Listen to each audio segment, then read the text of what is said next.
It is a protest vote across Africa.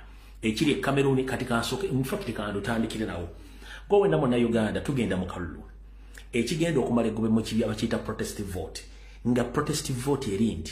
Bo bato ina gendi yokuuma. Ate nga bayina gendi zibazirina bazikutte mundu okuzikuuma. Kitegeza nti ina right okola kyo ina okwagala. The most expensive thing right now in Uganda is the protest vote. Nchidam, the most expensive thing in Uganda right now is protest vote. Kyogenda okuyita mu kumegwangalyo n'okuwangula kyoyagala. Naye ate ekisinga byonna eky'obugagga. Ekisinga obugagga bakiyita matchbox. Ekisinga obukulu kyonna oba onywa sigala batonywa sigala. Njagala kugamba nti omunywi wa sigala taliwaawukana na kibiriiti. Naawe kenyini muna Uganda esaazi tugira protest vote ekintu kyosinga okwetaaga bakiyita matchbox.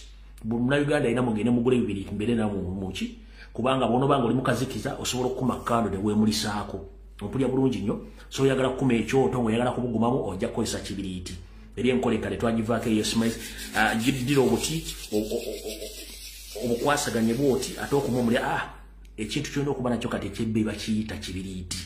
Osobola kikumisa kando, osobola kikumisa sigiri, kati ekibiriiti kikubeere mu nsawo kubanga essaawa ine tutuuka buli muwetaaga ekibiriiti.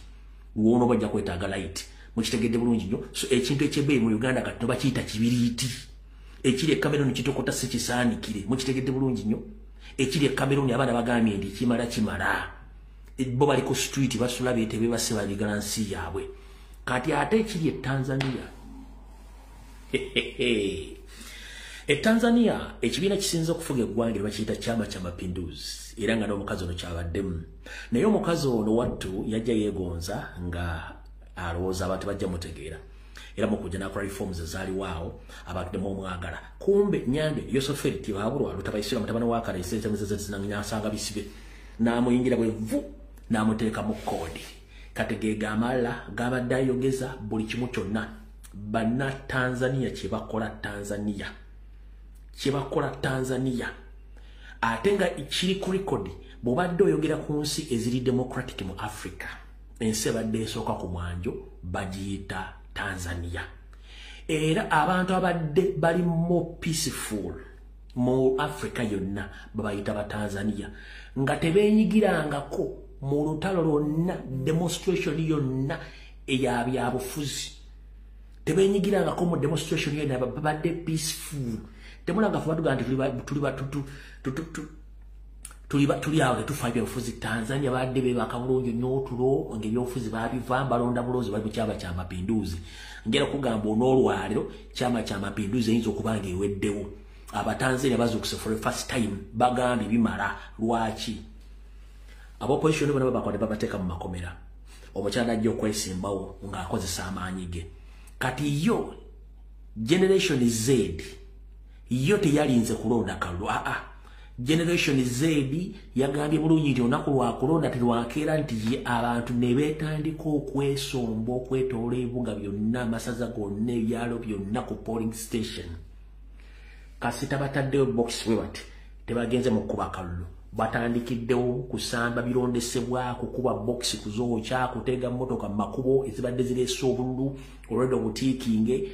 Wetwogerera essaazi no pulezidenti abaddeko njamuga nti abaddeko oyo mukyala Suluhu ntegezeddwako nti ali mu kifo ekyekusifu ennyo mu ggwanga lya Tanzania mu paaka emu gye bamukwese gy'atasobola kuwa biragiro naye nga tosobola mu ggwanga lya Tanzania waliwo nnyo tusobola mulaba bamuddusiza ali mu game park abantu gye basobola kufuna access ku bisolo ebyo nti bisobola obbaya kati gye bamutadde gyali essaazi naye nga yo abantu bakoze eki abantu bo batamye dda Tanzania batandise dda kati naffe ngenda baga ba comrade mwenna buli muntu alina smartphone buli ekintu ekigwa mu nsi yonna naddala mu Africa kibenga kibawo ekyokulabirako nti mu Uganda ffe tuddako.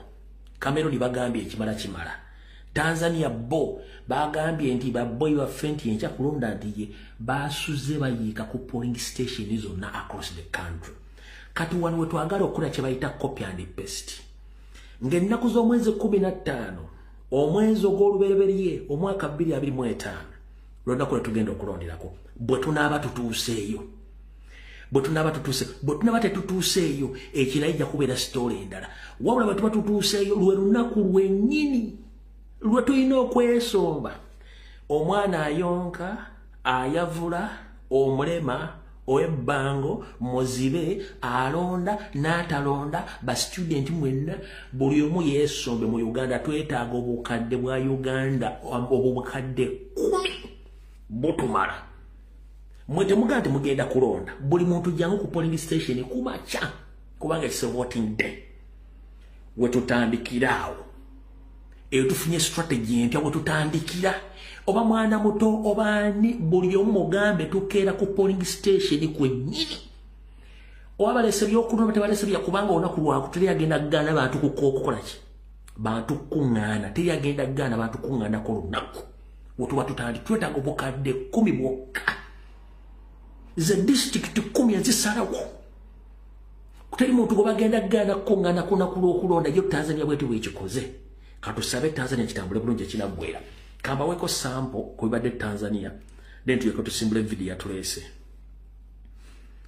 kamba weko sample kuibade Tanzania then tusimbule video yatulese katono nnyo kino kyemba gamba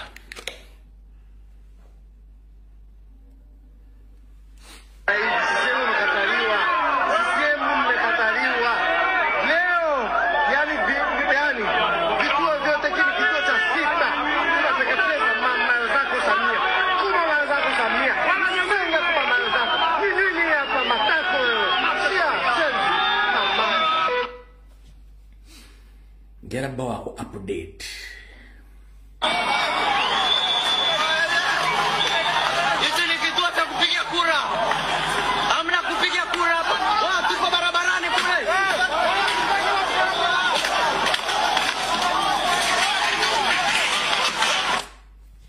Get a bow update.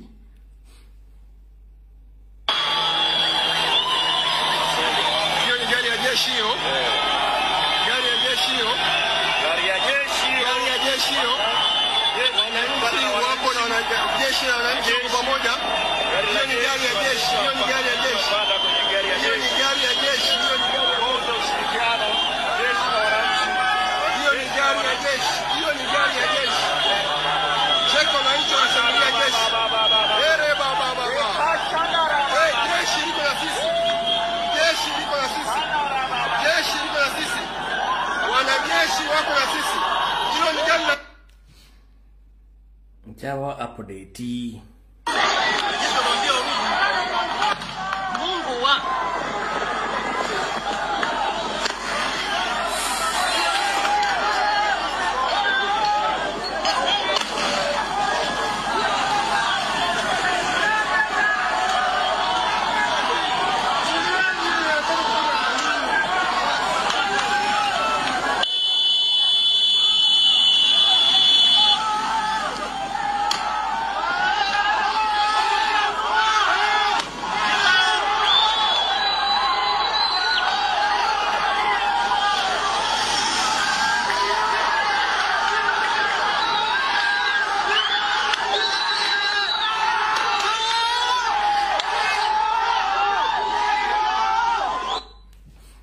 Jawa update.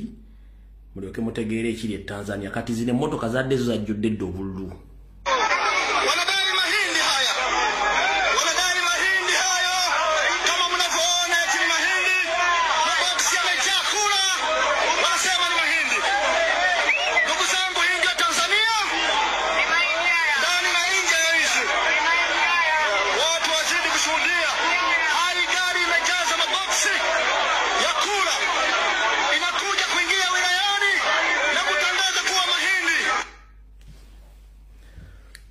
Kati eno message yaragisirikira abatanzania bajulire oluswahili lwangu lwa Uganda omanyi oluswahili lwa Ruzaiya Tanzania ne kulire Kenya ne fire Uganda kati kasoke mbasirikire message.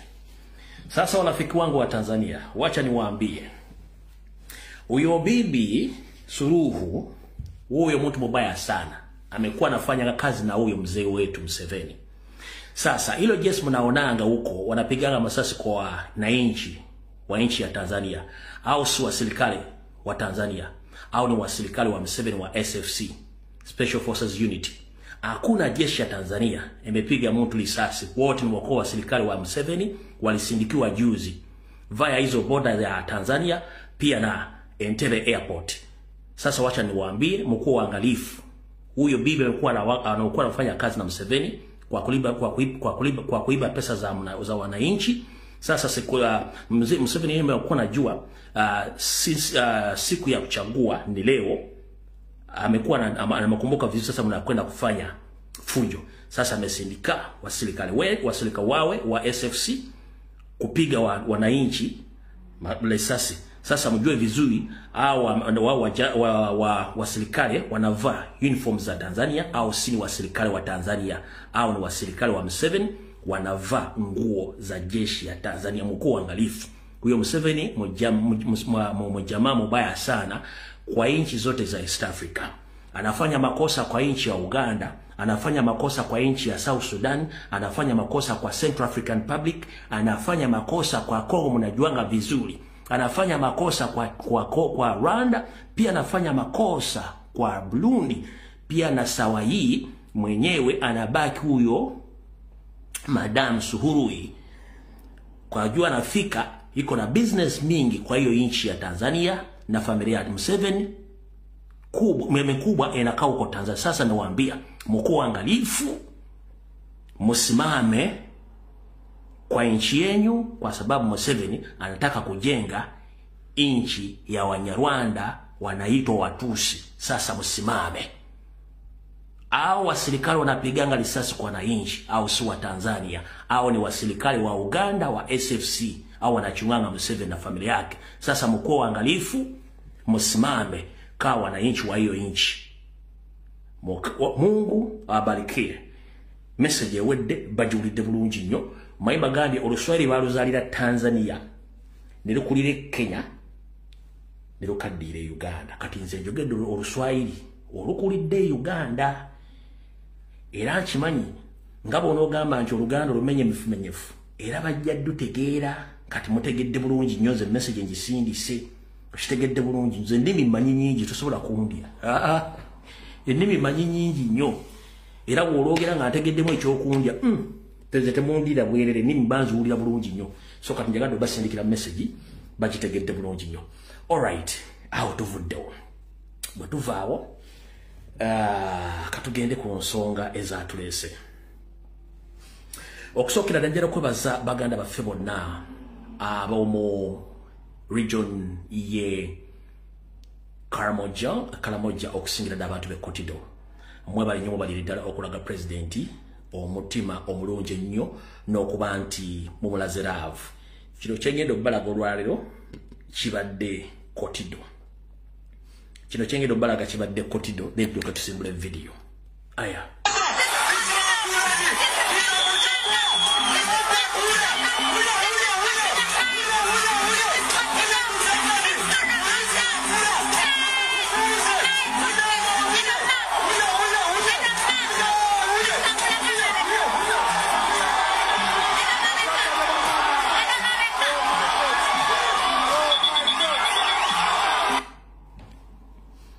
Ekyo kibaddewa kibadde Kotido. Changing the leadership of this country and young people like myself, like this one, from Uganda, from Karamoja, from Acholi, from Uganda, from Angola, everywhere taking over this country.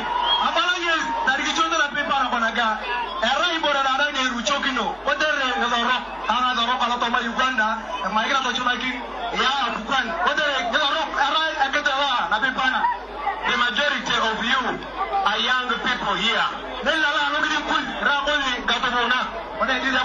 So the things I say, they might sound as if they are not real.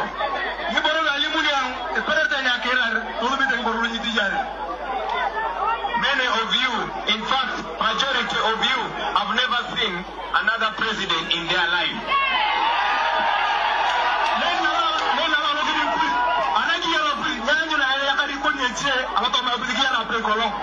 You have never seen another president in your life. All right, obudde tulina butono nnyo. Abantu baffe mikwano gyaffe bana Uganda bannaffe abe Kotido Karamoja mubali nnyo mubalire ddala okwaniza president. Kati nze mbuuza bannogu bantoni abagabaloga abali mu Buganda abantu abadde bagenze mu Kotido Kyagulanyi yogenda mu Kotido yali Buganda oba ali ki? kati wano wenjagala okubuuliza ebibuuzo byange era mu butongole akatambi katandise vidiyo etandise mu butongole akatambi katandise vidiyo etandise era tandise bwenti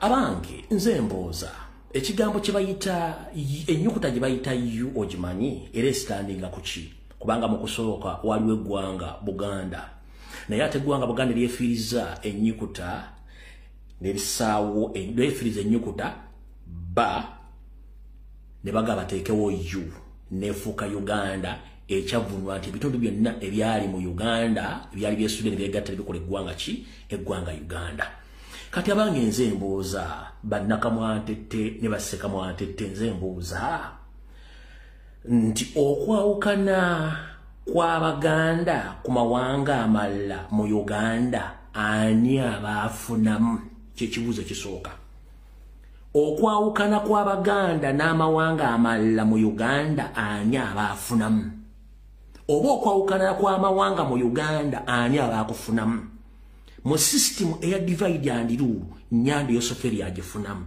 mu system y'okugatta bannayuganda ffenna bannayuganda togifunamu mu mbuuliza abasajja abo okwawukana kw'Abaganda n'amawanga amala mu Uganda ani akufunamu nti Museveni mu system ya divide and rule gyabadde ataddemu obuwumbi ng'atambuza eŋŋambo nti Abaganda babi Abaganda bakyamu kati bwe maze okubuuza ekyo njala sooka kubuuza bannakamwantette ne bassakamwantette mumbuulire bulungi nnyo nze mbuuza emikolo gya Buganda egivaamu ekigula emagala eddiba oba kye tuyita obuuma egiba gitegekeddwa mu Buganda Baganda bokka be bagibeeramu mikolo nga ki omuli enkuuka eya MTN Wealth Creation Baganda bagiyingiramu bokka nti nedda emisinde gya Kabaka egya birthday baani abagiyingira mu Baganda bokka nti nedda ye abaffe bwe baali basonda ettaffaali Baganda bokka balisonda nti nedda ettaffaali balisonda mu Buganda wonna ng'ate Buganda ejjudde abantu ab'enjawulo era abantu ba Kabaka bawangaazizza okutuuka ku nsonga eyo n'olw'ensonga eyo muŋŋambire abasajja n'abakazi abali ku tokotoko n'abali ku Facebook n'abali ku TV abajja batambuza ekigambo nti Kyagulanyi yakoze ensobi mubagambe bagende baneneko vvu bwe kiba kiganye omunyanya gwa rais basobola okwetuga nti basanga okwo ffe tuli ku mission yakujjawo ebikadde byasibibwa ebyali ebikyamu abantu okutegeera mukitegedde bulungi nnyo nfundikidde ngenze ku nsonga endala ensonga endala yino bono bakanjala buweereza bannayuganda mwenna nga Saudi muni okusingira ddala abakyala n'abaami Abanyarwanda abafuka bannayuganda nkiddamu buno obubaka njala bugenda eri bannayuganda mwenna naye okusingira ddala abakyala n'abaami Abanyarwanda abaava e Rwanda senkusigula nkusigule bw'ogwa akuyita kadduwa nnema senkusigula nkusigule bw'ogwa akuyita kadduwa nnema akuwaliriza ng'olinnya oba akupika okulinnya bw'ogwa yakuyita omulema njagala obbaga mwenna abasajja ba Kabaka n'abazaana ba Kabaka Abanyarwanda abali mu Buganda mwenna njagala bategeeza tebajja babulira byafaayo naddala ffe aba generation Z kubanga abazadde abasinga obungi ne bajjajja bafudde abaafubutuka e Rwanda mu ntale ezaaliyo ez'amawanga n'entale ez'obufuzi obw'Obwakabaka kati kamba nnyonnyola manze nayo bawa ebyafaayo nga tebagenda bibowa edda ennyo Ssekabaka Muteesa ng'akyatufuga ku Buganda munnange yali ali awo nga bamutegeeza nti nno munnange Ssaabasajja tulina ekizibu tuwulira emiranga koye miranga ki nti waliwo abantu abali emibiri eyo naddala mu Neekongolero abafuutuse mu Bwakabaka obw'e Rwanda awaliyo entalo abantu ababagobye mu maserengeta ga Buganda bagenze okufuna obudda mu bitundu mu Neekongolero wa ate ebisolo biri mu kulya babamalawo n'abagamba nti ye n'abagamba kale bava mu Bwakabaka bwa Rwanda nti ye tetulina buzibu mubagambe bajje mubasenze mu masaza omuli Bulemeezi ne Ssingo kati amasaza Bulemeezi ne Ssingo era yeyo gye bayita Katokkolido yonna eya Buganda Ssekabaka Muteesa yagibawa kubatuuzaawo butuuza oluvannyuma ate n'abasembeza ne muyingira n'embika ne mufuuka Abaganda kati Nyanda Yosoferi tebaabulwa abagamba muwala n'Abaganda yabakolera mulimu ki bino byafaayo Nyandi esoferiti baabulwa yabakolera mulimu ki atandise obbagamba mugende mulwanyisa abaganda mutandika okuvuma abaganda mutandika obbalwanyisa nga kuliko n'omukazi ono mumpi alinga ekitole kya sabbuuni mukazi wa Mpuuga eyeeyita Nakato. Omukyalo oyo si mukyala muganda no tebakulya ssente. Nawulidde munnange ng'atokomoka omugambo ng'avuma Kyagulanyi ng'amugamba yakoze ensobi ogenda ewa omusajja ku malaalo g'omugenzi Milton Obote. Omukyalo temuddamu wabudde. Oyo mukyala mukazi wa Mpuuga bamuyita Nakato Shadia Mukandanga tolina wadde n'olunaku n'olumu n'obuyinza okwogera ku nsonga za Buganda kubanga gwe Mukandanga. Yeeyita Nakato Shadia agamanya gakimpatira amanya ge ye Nakato Shadia Mukandanga. Abadde obulungi nga muzzayo emitwe gyammwe mabega n'obwongo bwe mujjukira bulungi nnyo. Omukyalo oyo yajja ku fame nga ali ne Julius Wabizondo eyamuggyako interview n'abagamba lwatu ng'omusaza Agulesiya tingenda kulirako bantu bange amanya agangize ndi zibamuyita Nakato Shadia Mukandanga ndi mukyala Munyarwanda. Kati bwoli omukyala Munyarwanda nga yambala busuuti yaffe najja n'avuma muzzukulu wa Buganda n'ataputa ensonga za Buganda kyovula nti ajabiikiriza n'aleppoka n'ebigambo n'akanula amaaso ng'enswera ewaka w'omanyira nti bannange ekyatula kyatukisense temukiwabudde oyo mukyala mukazi Munyarwanda era bbaawe y'Empuuga lwakuba nti ali ku media ayasaamirira ng'aleekaana so talina wadde moral authority eyogerako ku ki ku nsonga za Buganda kubanga tazimanyi kati mbawadde byafaayo ne mbategereza mwonna temulina wadde muntu kubanga mwagenda mu Maserengeta baabagaana okusetulingayo abasajja ba Kabaka abaayiyo ne bajja batibya kusaba basajja Kabaka ati waliwo abantu abavudde mu nsi ey'omulirwano n'ebisolo biri mu bbalira mu neekongolero ate nga bano baagala kufuna obatuula n'agamba olwokuba nti Kabaka Muteesa yali musajja ng'ebiseera eby'obwemirembe agenda n'akola ki n'ayigga ng'akutte abantu be beyayigganga nabo n'embwa era yayiggiranga omwo mu Bulemeezi Bulemeezi n'Essingo kati olwokuba nti waali nga teri bantu naga nti abantu abo batwale babeere mu masaza gangaago era gyovudde nga kyovula nti bangi nnyo bitundu ebinya sijja kusoma bitundu ebingi nnyo naye ensonga akyabateesaayo Ssekabaka Muteesa yabawa obubuddamu. Kati Museveni tibahabulwa lutabayisirwa mutabani wa Karekyesi ebizisanga bisibe eyajja oluvannyuma atuuka otyo bagamba mutandika okuvuma Abaganda n'Obuganda ng'ate bajjajjaffe be babasenza ng'ate lwaki abakozesa essaawa zino kubanga ayagala boonoonera naawe tuvuddewo mutegedde bulungi nnyo ensolo zaabaliranga mu neekongolero ebyo Gashumba tasobola bibagamba n'abanya tebasobola bibagamba nenze bibagambye kuba tojja bbawa ki tojja bbawa information nga bwerina okubeera. Alright. Ekirala. Mubadde mukimanyi lwaki Nyandi Esofeeri ayina nnyo mukono mu Tanzania era lwaki amafuta gaffe agayina okuyita Kenya kubanga kwe kumpi n'agavuga mpaka Tanzania kubanga amafuta gano bwe gagenda tegadda Tanzania gyayina famire y'ennene kati nga famire y'ennene be bali bagenda okufuuka ba shareholders b'amasente ziva mu mafuta on behalf of him nkiddamu Museveni amafuta gali galina kuyita Kenya n'agakyusa n'agateeka Tanzania olw'ensonga Tanzania yenga ye we wali famire yesinga obunene era yensonga lwaki bwe gagenda tewali pipe egazza gagenda bugenzi nga ebitundu ebisinga obunene bibafuta sente zivaamu zibadde zigenda kufuuka zize naye nga zimanye ejjingiddwa Baganda ab'olukona abooluganda abali mu ggwanga lya Tanzania kyava yagayisa eyo akutemerako yagala wambazzi kaddakiika 5 mu emu ka seconds 5 mu emu. No, yesterday in the press conference, we saw that the pipeline would take $1.3 billion, but 600 million of that is for the construction.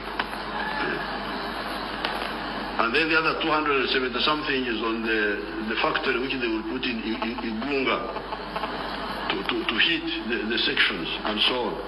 and then internal transport. So almost 900 million will be spent, mainly in Tanzania actually, because the portion of Uganda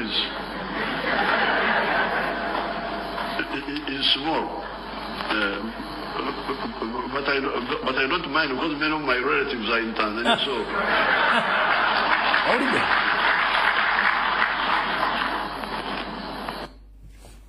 Many of his relatives are in Tanzania. Yensonga lwaki yagatwala TZ. Kati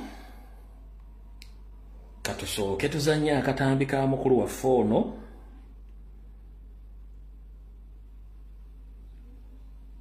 Emotoka comedy waffe emotoka ya comedy waffe haitawe emotoka bagisise police gitutte naye bangambye teko campaign y'okugulira haitawe emotoka nja kumala kumwebuuzaako n'ebiranja kubategeeza kati saazi no sobola kwetumiikiriza ne emotoka ya comedy tower bagikinye ku hotel bakola kino bagitwala yeno wano bagitwala emotoka yiyo eya tower bagitwala bafande bazirano kumacha president akulinde n'ayenda nalagye ne bagiceekingako ne balabanga weeri kandi basazeewo baleete kagondo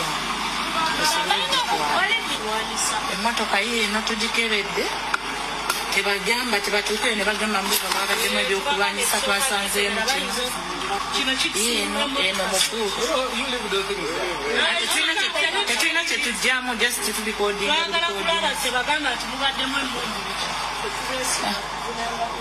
bweto emabega bwebadde mu maaso wano tawa awaatuulawo watu tewali kiriwo era tebatuukeyo ne bagamba mbuno baki emabega yeeno emmotoka ye emabega bweti bwefaanana bayinza okutuukayo ne bagamba muno mwabadde mutunne mwetegereze mulabe emmotoka ya tawa yiino bagitwala temuliimu kirimu galeete n'ogwo omuggo gwe afande abatugulira nga gulirako wano ate omuggo nseka yaffe yiino batanisa gisika bagisika emmotoka ya tawa baba bagisika bagitwala waliwo banfade waliwo wa trafiki waliwo wano waali babaliwe bali bangi iyo kasiriva ezinono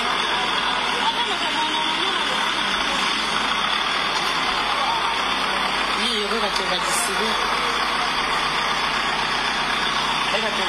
nga bagitwala bafande bakedde wano nga bayitirivu nnyo nga bawulira kati ate tebamanyi pulezidenti olufulumye bali ne balaba mbu naafulumye bo ne bajja wano nga bangi kati ate ne batusangawo nga naffe tubadde tukyaliwo emmotoka yaffe ekyaliko mu galagi ne batusangawo kati obudde buno baabo naye nga naffe tugezaako ekina kyetusakola kuba abazze nga nation yaabwe yakutwala mmotoka ya tawa ebadde ne uyo emmotoka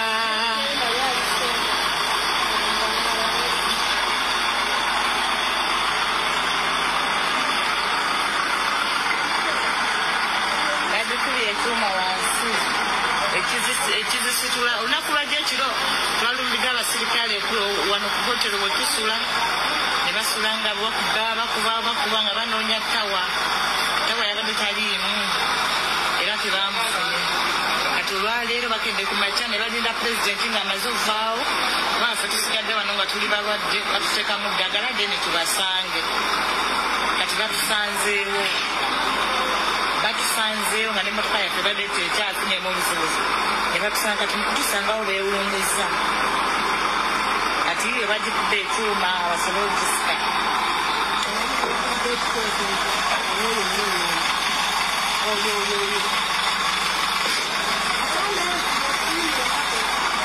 we are screaming and happy nga mutwala emmotoka yaffe baabo mubalaba ndowooza batwala misinde oyo atayambadde yunifoomu oyo ajjidde namugulu namu mmotoka yanjawulo oyo yakulidde emmotoka akutte oyo golaba nzuumizi oyo yakulidde ekikwekweto ekinonye emmotoka wano obedde alina wabweru mu mmotoka yanjawulo emmotoka yaffe yiyo bwe bagifulumiza wano mu hotero we yasize yiyo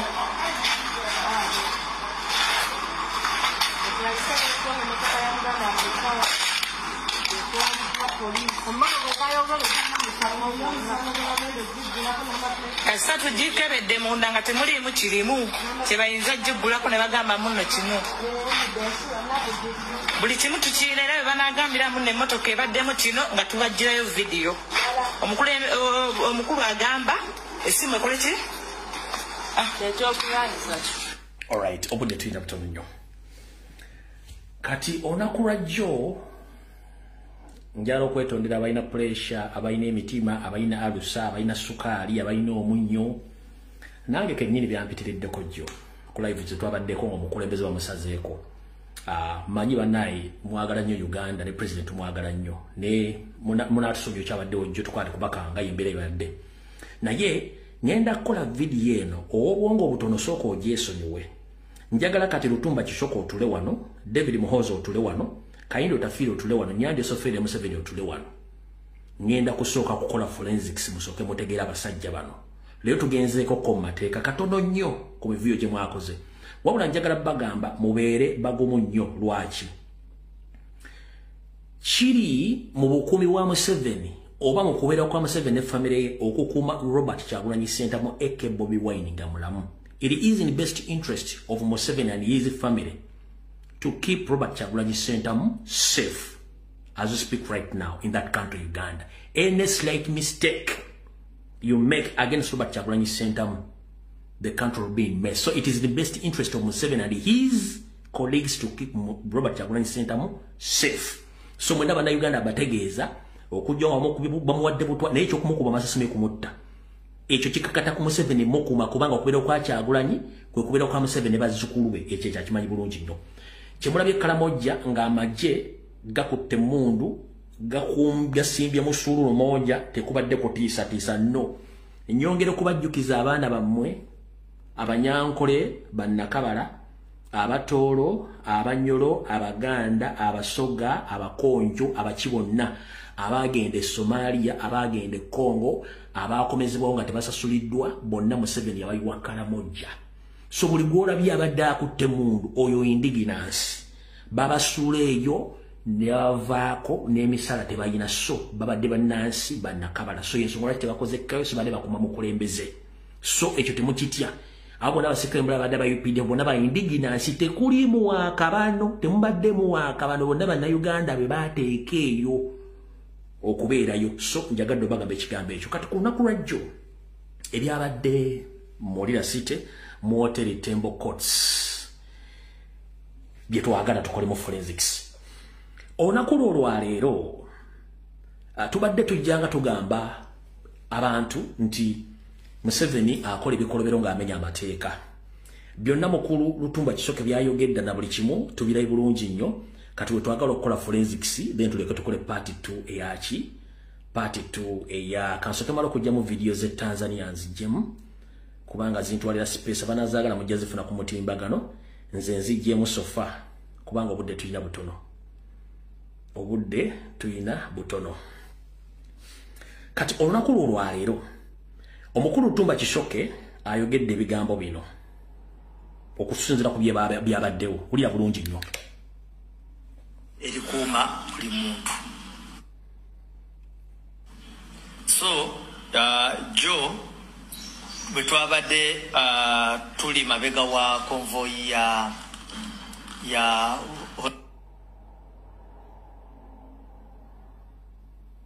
Honorable Kyagulanyi ne tiimu ye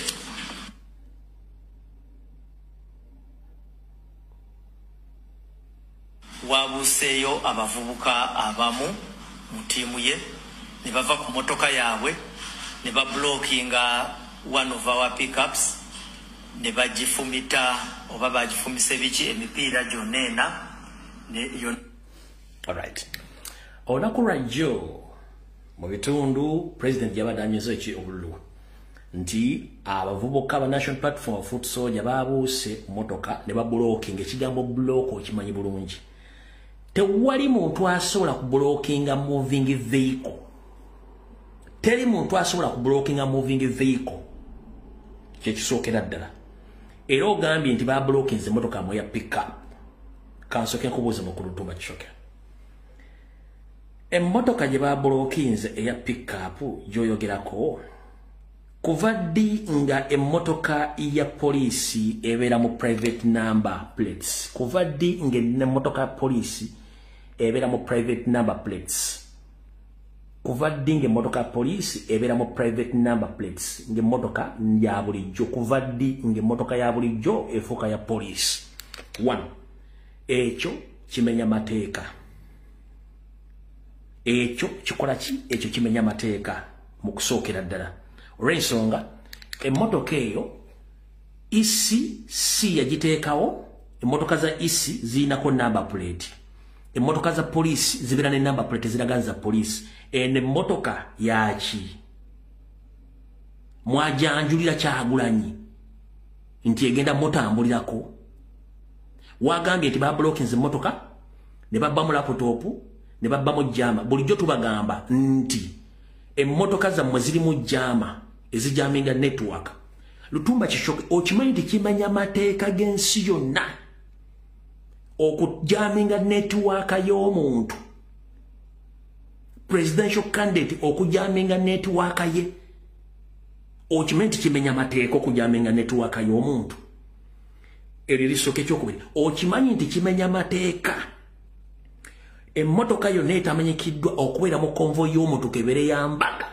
kebere konvoyi yambaga tebakkiriza mba intruders kati odiro kya presidential candidate ne mmuteekamu emmotoka gy'atamanyi era gy'atalinako mayitire watifu nti emmotoka eyabaddemu abantu abaagala okutta Kyagulanyi put it in place singa gwe nkubuuza emmotoka mukama Onyanda Esoferi konvoyi yonna nga bweta walolabyeko emmotoka yonna eyali egyeyibyemu n'emira mu konvoyi ya Nyandwe tuli mu forensics walabyeko emmotoka yonna eyimira mu konvoyi ya Nyandwe Esoferi kabere wa boda kabere wa bigere kaberani walabyeko emmotoka eyimira mu konvoyi ya Nyandwe Esoferi Kyagulanyi is a presidential candidate Olira emmotoka eziri official zimanyiddwa zeziva ku hoteli ye ezaba foot soldier zonna saako ne emmotoka ya isi ezisigadde zonna zimenya mateeka wanda bagamba nti emmotoka muina netwaka jama kimenya mateeka okutambula n'ejjama disorganizing network ya presidential candidate kimenya mateeka kimenya mateeka okuteeka emmotoka etamanyikiddwa etayogeddwako ku konvoyi y'omuntu yenna ng'abagirimu tebali identified gwokimanyi nti kimenya mateeka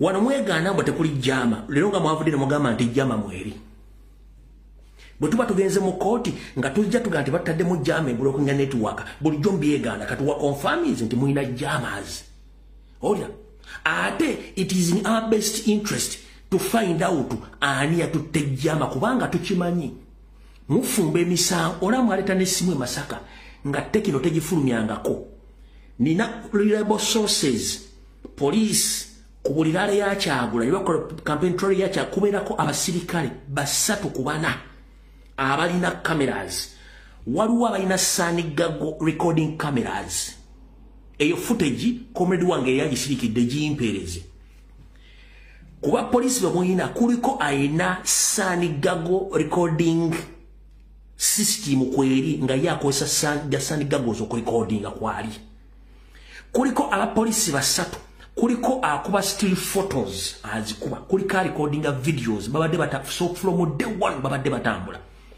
before nga tonnanywa kaziire ng'otemerezanga magaali kaliika njagala otuleetede footage alaga nti abaana ba National Platform be baayabizza emmotoka yammwe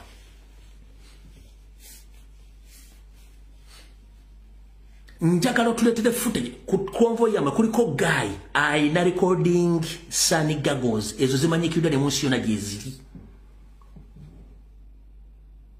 zirikodinga ne zisindika sigino n'ebifaananyi kuba zirimu ne memory card guy kwali ku konvoyi yammwe tumumanyi twagala footage nga visual nga wa video muyina abasajja basatu abakuba still photos aba recordinga n'abakola live coverage oba live broadcast nga agenda ku CIA headquarter ne ku headquarter ekibuli mufumye footage eyo mumutulete mulege nti abaana babbye ki babbye kom kati njera soka kubuuza 1 emmotoka yabadde mu kifo kikyamu ng'etambulira ku bantu bakyamu era mwakikoze nga mwagala kugula musango ku bantu kubanga day 1 before the incidents nabadde maze okufuna security alert nga munonya any way possible to arrest or to kidnap Hayib Tower and the other comrades. The why is what day 7 hours nga maze okradinga ekibuze kyokubiri Robert Kyagulanyi Center aina security team emutambulirako lwaki mmwe bwe muga nti bayabize motoka yammwe tekyafulumiddewo immediate effect ku mikutu gyammwe addate pasituate waki mwamaze kubeera kulumba waki mwamaze kuradinga hotel ne mulyoka mufulumya statement yeyo after making a mistake tuli mu forensics mugamba incidents yaguddewo in the broad daylight lwaki police yakoze statement nerera obujulizi immediately emisana lwaki mumala kulumba hotel nga mumaze okuswala ne mulyoka mugamba muleta content charges tugenze maaso Robert Kyagulanyi Center aina security eya ECG yamuwa ndiye Lutumba Kisoke okimanyi nti kimenya mateeka presidential candidate okuradinga hotel waba yasuze Lutumba Kisoke okimanyi nti kimenya mateeka okulumba hotel presidential candidate waba yasuze ekyo nkikubuuzizo kiteka ekirala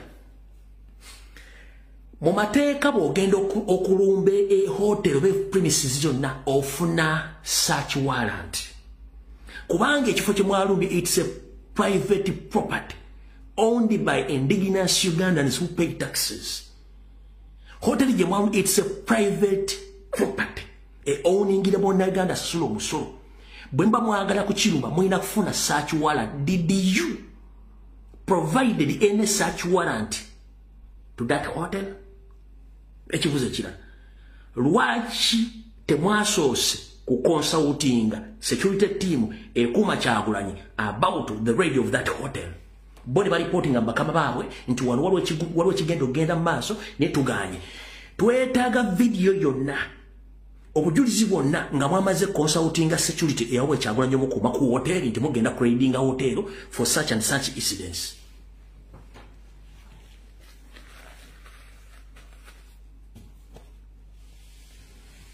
Tabuza video bantu besobola ngenda babuze buzo wano mpola security team ya ECA ya Kyagulanyi eri mateeka teri muntu yana intruder kujja kuyingira mu kifo Kyagulanyi tamaze kola consultation ku team eyo mwasobodde ofuna one on one conversation okrading a hotel Kyagulanyi wadasuze answer the question Lutumba Kisoke ne mugenda maaso ne mukwata abakozi b'oku hotel as suspects kudiru chikumusango ki mwagenzi ne mukwata abakozi b'oku hotel ne mbateeka bali under arrest kudiru chikuteeka ki search warrant eruddawa ne mugenda ne mutandika okumenya property y'omuntu without his consent without a court warrant without a court search warrant that's a crime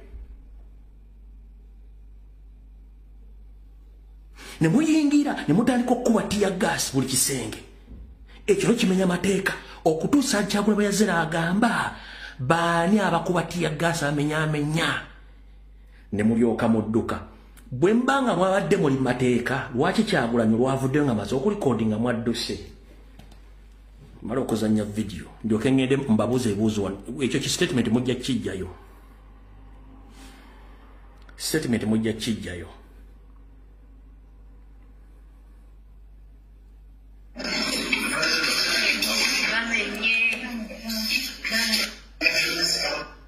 Jara kuza wala video yenjagala wana ntakweyo Bwete police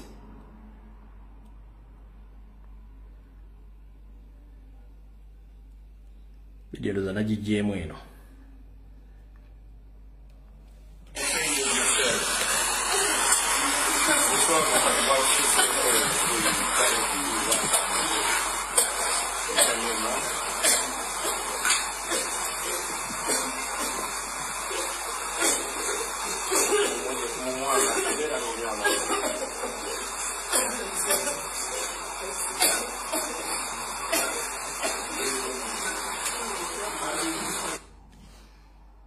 D'accord, na video gyenjagala wano.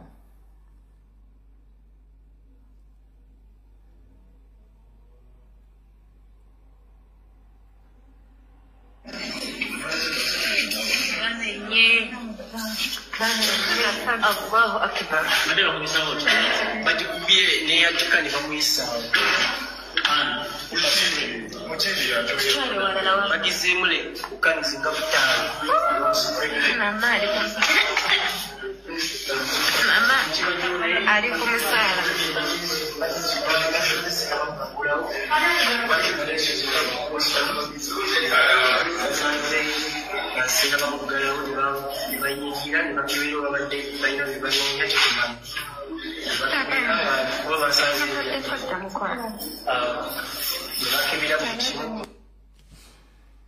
Yes, a video game but danger.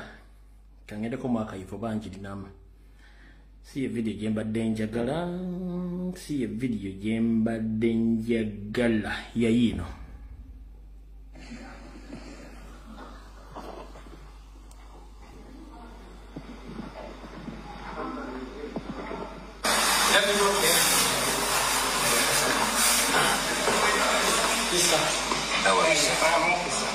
You have tear gassed our rooms. You have raided and broken all rooms. No, all rooms we have not broken. We open. No, I've been filmed. You have been live.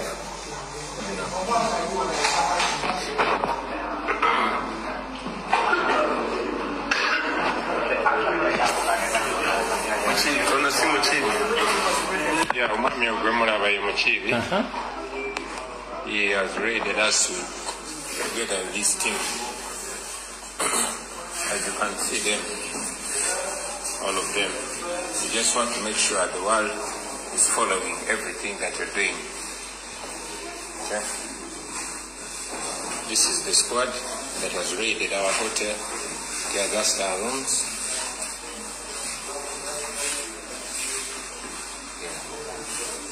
You can see they keep hiding their faces, but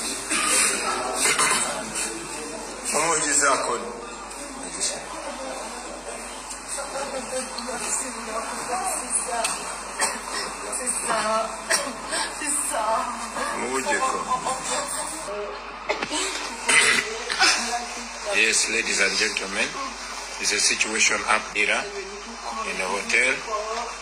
We've been raided by the police, as you can see, but thanks to the exposure. All right. Mukulu Tumba Kishoke. Gochimanyi. Mukozi munno mukibi okulumba hotel eyo. Abayina okubanga ina search warrant. Jata abadde nayo. Ekyokubiri. Bwe ba raiding the hotel bakuba tear gas. Tetumanyi kibi afuiddemu. Omukyalo yabadde ayina asthma. Singa yafudde. Eyo gye bayita manslaughter. Oyabageze ku mada singa yafudde badagena ku manslaughter ekyokubiri bwogenda okuraiding ekifo kyonna obeera n'ekigenderwa ng'olina ebintu by'ogenda okujjamu nga ebizibiti mu Luganda bayita bizibiti but mu Luzungu bakiyita exhibits oba exhibit. Lutumba Kishoke waki bozze ku podium okubuulira eggwanga tolaze exhibits ezaaliidinze police ogenda okulingira hoteli y'omusajja mwe yasuze? Where are the exhibits? Lutumba Kishoke Sabatamivu wa police, can you provide the exhibits which are found Muchibi confiscated from the hotel which was attacked by the Uganda police? Because when you raid any premise, you go there knowing that you have intelligence that you are looking for some items. Where are the items you were looking for in that hotel in the first place? Items ziruddawa exhibits. Ozako TV ozimbulu kusa amatama wenoka nudda amaaso olinga asale zike oyogera bitali mateeka. Twali twemanyidde nanga nga ajjana akuulira ebintu byammwe nga bya bulimba n'ateekamu ne comedy ne museka oye nanga waffe. Naye you are too serious in lying. Goli too serious mu kulimba. Oli machita too serious in lying. Ekitali kwenanga ananga yajjanga very calm and very polite. Kati mulaba ensene nezadde zize mu hoteli omwo kati abawute ne batuyita ne bagamba bana bazzo okukwata ensenene leero tetwabategedde naye mujje mutuyambe kubanga engeri gye bagambamu nti bazikuba bakuba wuuli tetubategedde kati poliisi nejjaawo esooka olabe baani abadde bakuba wuuli mu hoteli eno erira ate ensenene gye zitagwa kati abwetyo poliisi nejja negezaako okumanya badde bakuba enduulu twagenze tutuukawo nga si nsenene ate zabadde enzige kati n'olwekyo bannange poliisi ejja tubula ebinaddako naye nga yensonga lwaki poliisi asobodde okujja mu kitundu ekyo era tewali yalumiziddwa nnyo newankubadde babadde obutunda bungi nnyo abo ne basobola okuva mu mbeera nga batamidde obutunda so kati olunaku lw'enkya poliisi ejja kubategeeza ekigenda mu maaso yoyo enanga naye gwe ojjanga okanodda amaaso olinga ava okunywa akaziire n'otandika okwogera ebintu ebitali mu mateeka ng'ate omenya amateeka kati katugende wano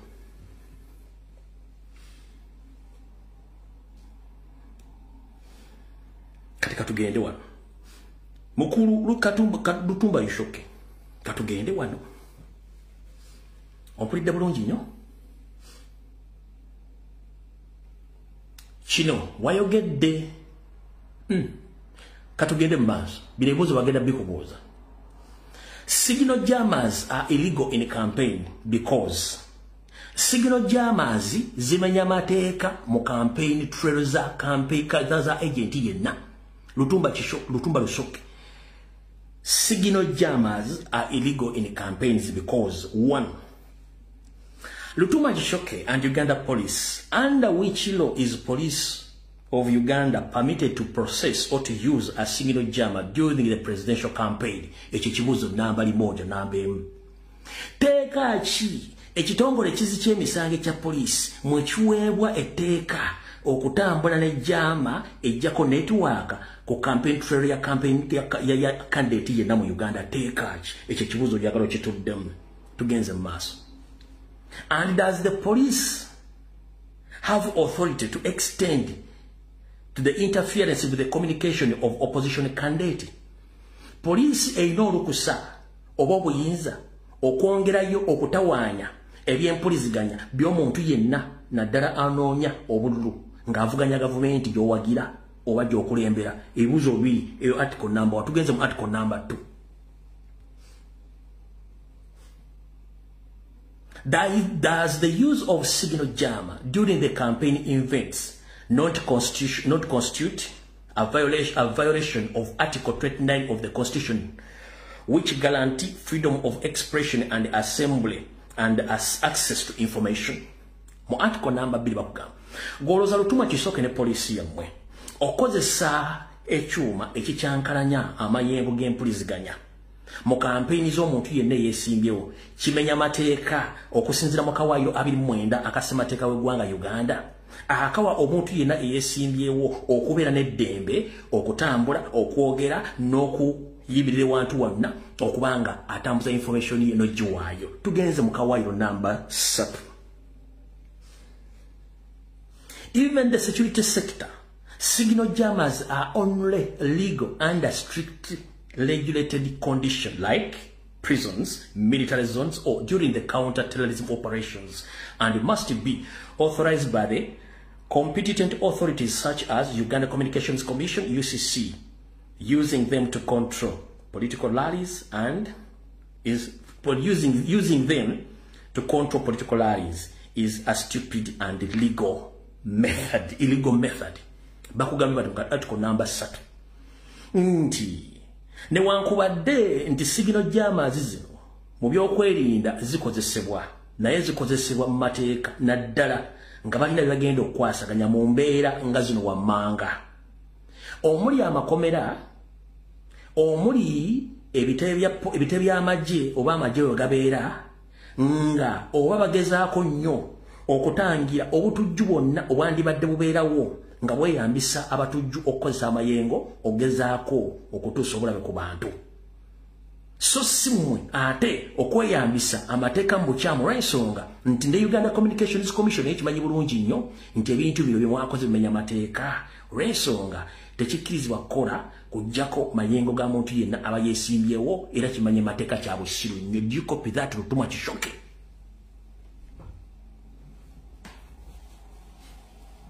Nabagambe tugenzeko mu forensics nenga alimu amateeka. Oliga atasobola baga abatuma kishoke kubanga yagana akalula amaso wanalyo kabalimba. Ompulya bulungi nnyo. Kati ebintu byonna bye basomedde wano Lutuma Kishoka demo akole video abyogere.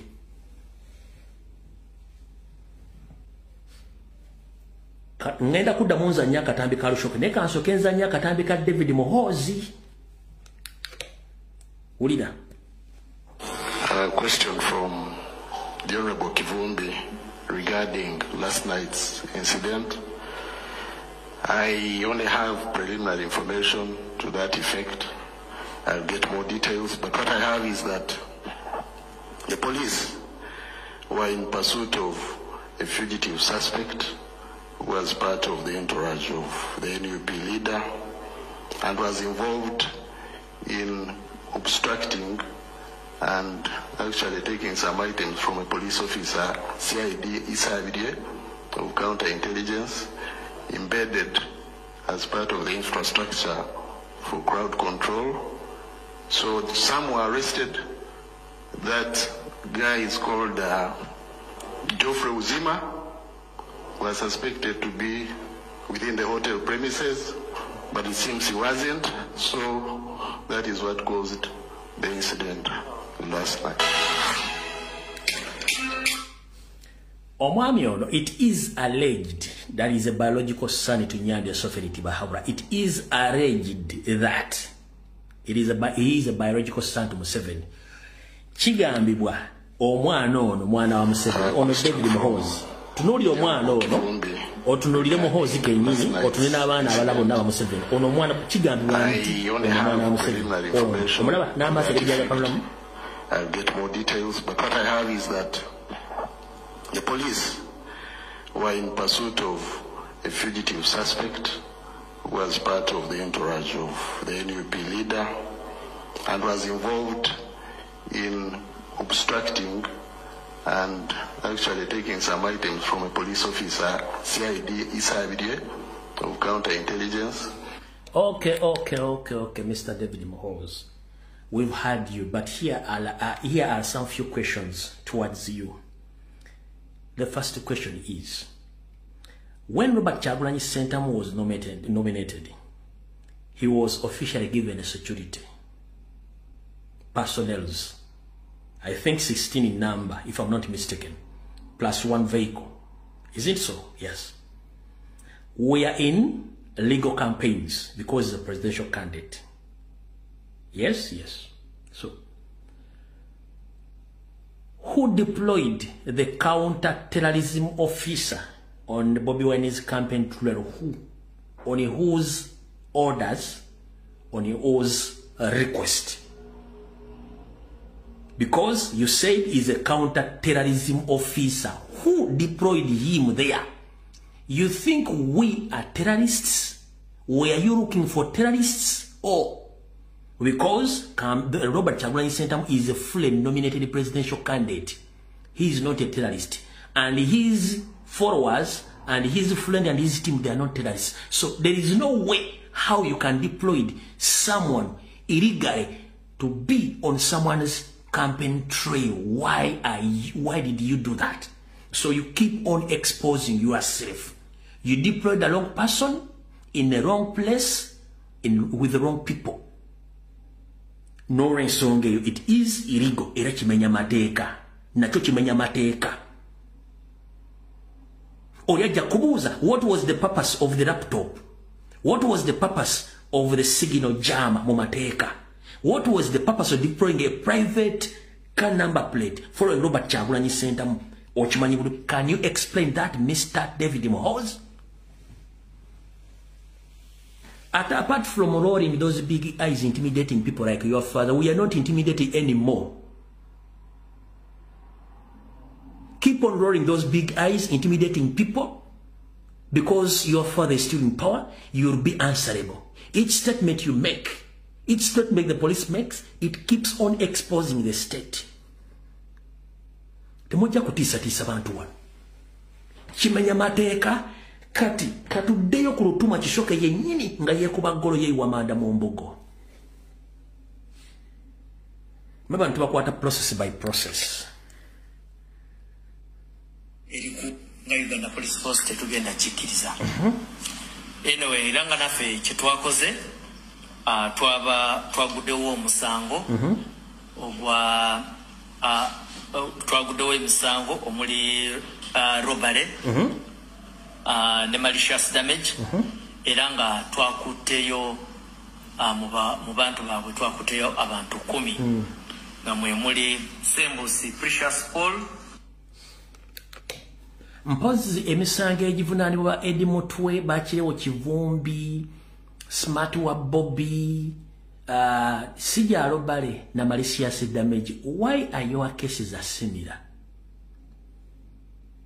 Mr. Rotuma Chishoke, why all your cases are against the foot soldiers and noob supporters? Outright are all similar in the same manner.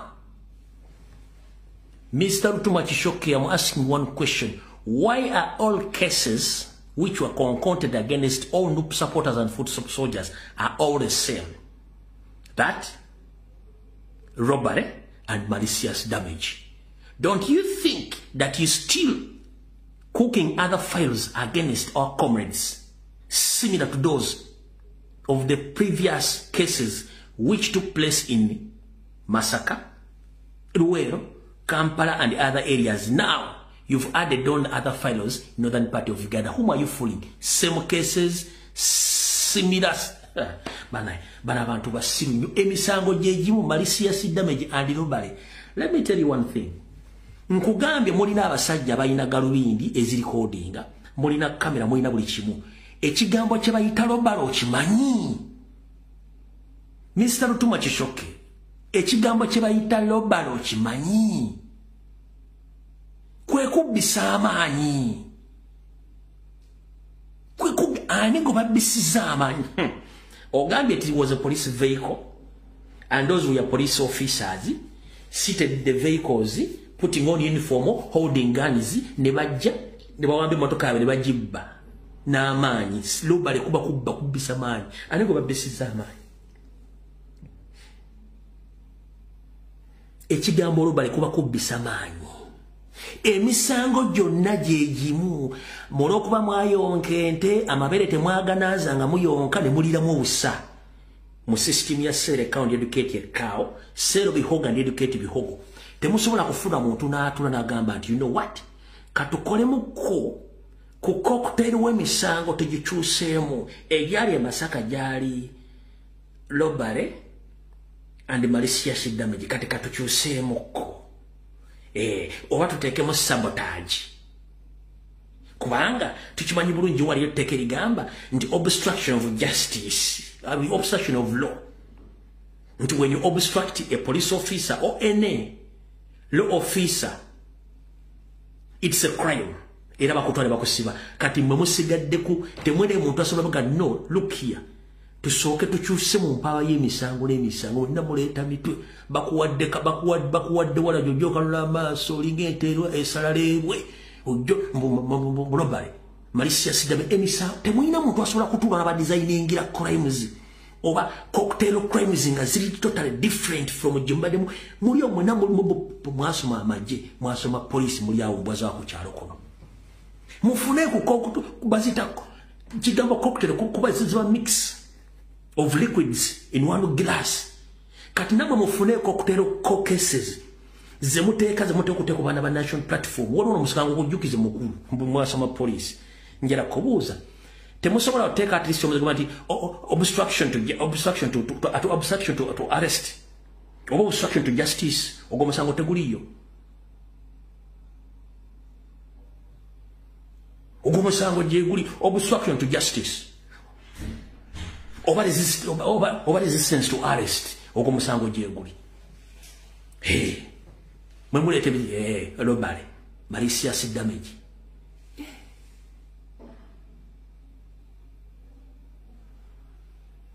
mufunemu ku nsonyi basajja battu mukyuse ku misango mutuvunaneko ku misango emirala mutuvunaneko ku misango emirala n'emisango robbery malicious damage awo tuvuddeko awo tukyagenda nze njagala muddamu ono ngenda bayuliza ono Bukenya Ismail Lokoro Liberty, Nabukenya Mastura, Waiswa Raston, Nasozi Hope, Salimaka Gwa, Kamlegea Regan, Katamba Steven, ne Lubega Alson. Erangata wetwogerera bali mukadukulu kafe. Tugezaako ku processinga file yabwe tulabe engeri yetubatwala mu kooti. Twakuteyo ne motoka endala ekika kya drone ku registration number UA 933 AU. Nekirala tugezaako nnyo okulaba nti ebintu ebimu ebyabiddwa tubirukavaringa. Era oye nawe tunabisanga naye yesibe biri. Naye eyo si ensonga yo. Alright. Lutuma Kishoko ogambye amwakutte emotoka ekika kya drone ne mugikwata n'osoma ne registration number. Omuntu yandiyagadde okubuuza mwakutte emotoka yazizza musango kitaata wange. Ebintu ebyabiddwa tukimanyi bulungi nnyo. Kankunnyonnyole mu mirembe mukutuma Kishoke. Ebintu ebyabiddwa bye mugamba. Signal jammers ziri mu tracking device. Eza government zibira mu tracking device. Olabe ezaffe za national platform ze mwabba ku kitebe. Twazirabanga ziva ku kitebe ne zitambula ne zigenda kennaggulu ne zimaliriza nga zigenze ku sseemu ayina kati we zitudde. Kati Lutuma Kishoko oyagala kuŋŋamba laptop ya poliisi ne jama ya mwe ekitiibwa teri mu tracking device. Olaba nange ensawo yange emwanyi giteeka mu device nga lwagendo gintundira. Manyi obe emwanyi zituuse bwemulamugayo zitunda kati gwoŋŋamba otya laptop ya poliisi ne signal jama teyabadde mu tracking device. Kozesa obwongo. Before you go to toilet, first know the reason as to why you go to toilet. So before you come on the press conference, first get to know whatever am I going to say. Is it under the law? Am I okay upstairs? You think you are addressing fools. This is a new generation. You can articulate issues. So kubuza no muntu agenda okusala ebyayi asoka kufuna ensonga lwaki ngenda kusala ebyayi. Ompulira bulungi kwabera signs and symptoms zikulaga nti olina okugendako mu kabuyonjo okusala ebyayi. Kati gojja ku press conference nga byogenda okwogera babikuwa tumaze kubuza byogenda okwogera bifaana bitya era ngenda byogera n'abaani. Mwoza mukyagala basiru.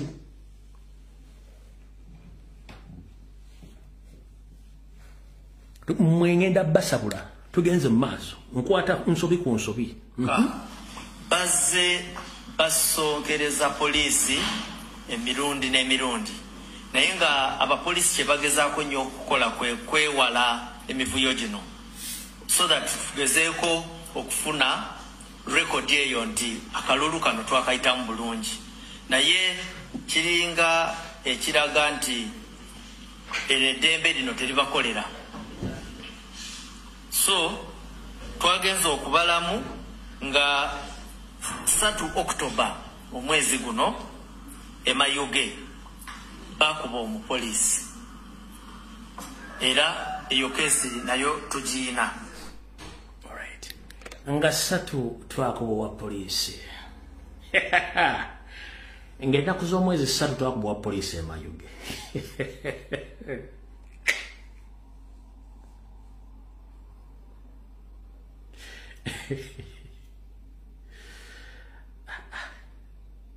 Omanyi lwaki enseseme sikuddamu twakuba wa poliisi? Buli ku makya ssaawa 2:45 Robert Kyagulanyi Ssentamu ava mu kalirike kaaba yasuzeemu kubanga amiisinga mukyala we n'obuliri bwe n'abaana be. N'atuuza bakulu n'abagamba tugenda okutandika olugendo Mukama tukulembere. Naye mukuume eddembe mukuume empisa. Temulwana n'abapoliisi ne bakusosonkereza kamera efuuka obujulizi. Ekyakikola buli lunaku mu press briefing ku makya. Njagala ondeetereyo video yonna nga waliwo omwana akuba eŋŋumbi musosola ndagu ng'agikubibwa poliisi. N'owa poliisi ava yatuge nti ekyana kyankubye eŋŋumbi saasigazizza binnyo. Oba bankubye ndi mu ddwaliro akataago kaakubye essama oba ekibumba kiyoya walagi. Naye kitali ekyo mukulu weewunzikeko. Ogambye nti bukyanga tandika kampeni tuba tusosonkerezanga poliisi Ngadi bwe twagisosonkereza. Ngadi. Electoral Commission yatukkiriza okutambula. Si bwe kiri nti ye. Bokyanga tandika kukola campaign trail eriya abaana b'enkyukakyuka abawera 40 abali makomera bebawakwata ne mbasiba. Twatulekanye nammwe nti nedda.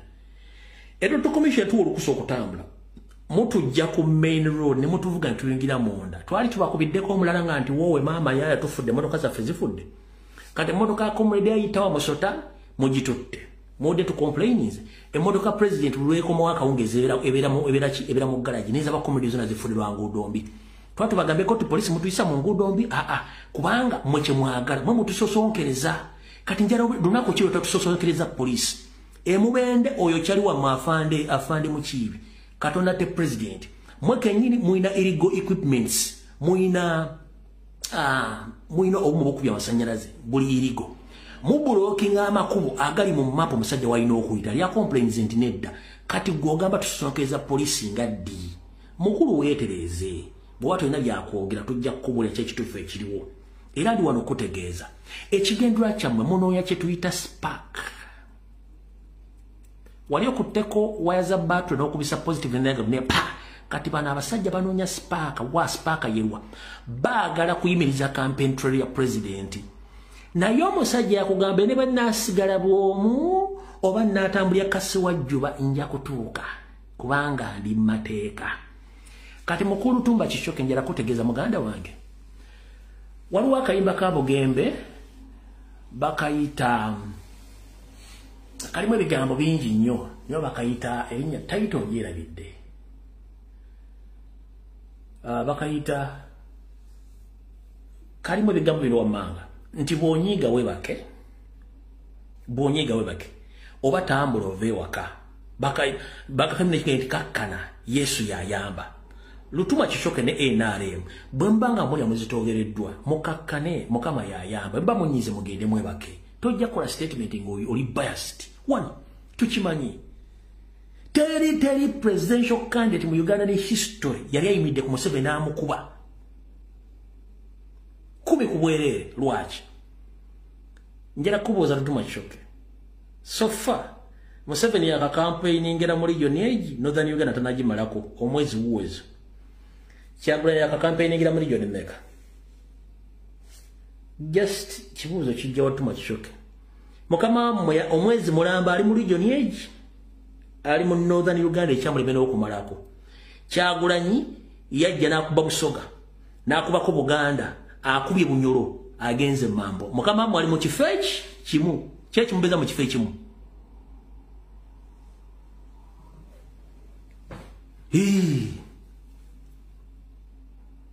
nkubu duma kishoke omwezi mulamba Kyagulanya akubye party of Buganda agenze Bunyoro agikubye akubye Busoga agitadde wansi agenze mambuka agiku Nyande Yosoferi ali mu kalijoni kamuka mambuka kakuba bulindako gwatawubuza waliwo ekizibu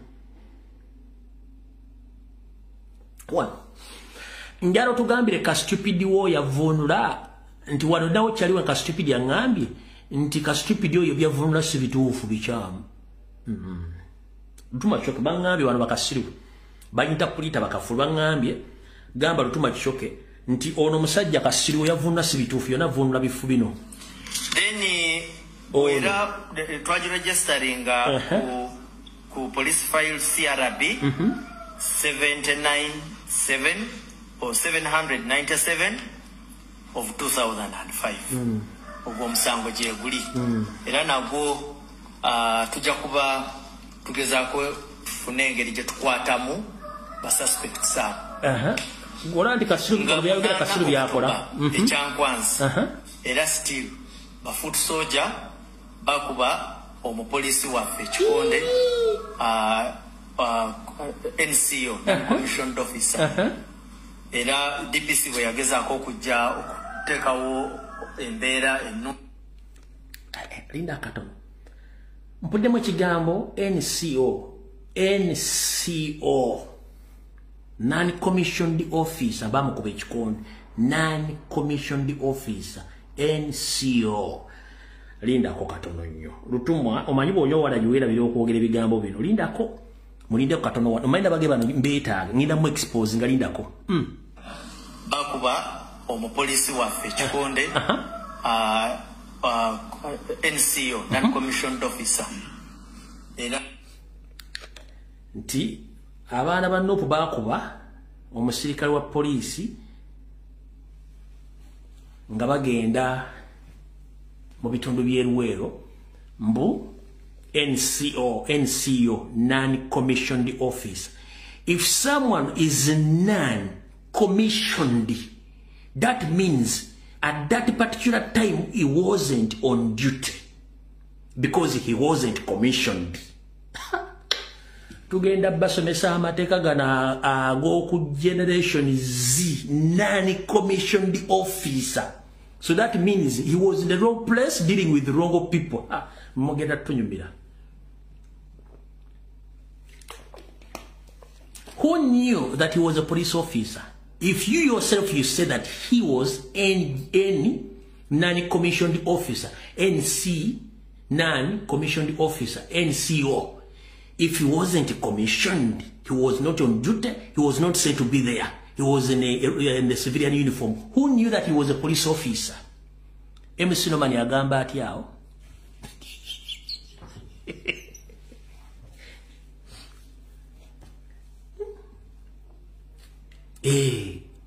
MC Nomani agamba ati yao. He wasn't a policeman, he was a goon. Abo bantu bamwe aba ghetto structures babagamba muve mu kkubo tebabali bagamba muve mu kkubo kasita gokyogedde NCO non-commissioned officer namwe kenyini mukimanyi he was non-commissioned officer. He wasn't on duty, he wasn't in the police uniform, he was in the wrong place messing around with wrong people. Jajja tugenda basomesa law. Tugenda basomesa law. Gwe kenyini ogambye non-commissioned officer. Kitegeeza yali tateekeddwa kubeera awo era simu mwamusindika kuba teyali ku mulimu nga talina mu ngoye za poliisi. Kavaddiremu. Bano bagenda nongera beesobolera bonna. Anti wulira. Tugezaako tufune engeri gye tukwatamu basuspects abo. Nga 8 October ekyankwanzi era still bafoot soldier bakuba omupoliisi waffe Kikonde NCO non-commissioned officer. Non-commissioned officer. Case closed. Natekako omukono naddibanga Pro Max Extra. Case closed. Non-commissioned officer. Video newe komao. Sasoma mateeka sigamanyi ne buli kimu nkitegeera bw'okimbuuza nja kikunyula. Case closed. Tewali wavunaana ne gobavunaana taliiwa. Ne video eyo ngikomeza Lutumba Kishoke. Sikuddamu nkumaze.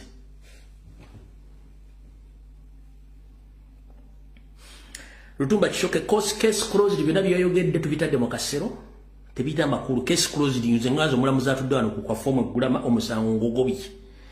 Naye oyo interpreter mu police abasoma training ya interpretation mu yabakasi bagambye byayogera tebiriyo mugobe ku mulimu byakola tabimanyi oyogera birala interpretinga birala. So afande inform your interpreter that his fellow interpreters they don't agree with the interpretation or the way how you interpret those statements. So to be going with the your case video jokozora case closed tewali kigenda maaso ogomusango tugugobye fenga fabali want tugugobye okusinzira ku byoyogedde byonna. All right, out of the one bwetumala okuvaawo katugende ku nsonga endala eza bulijjo. All right.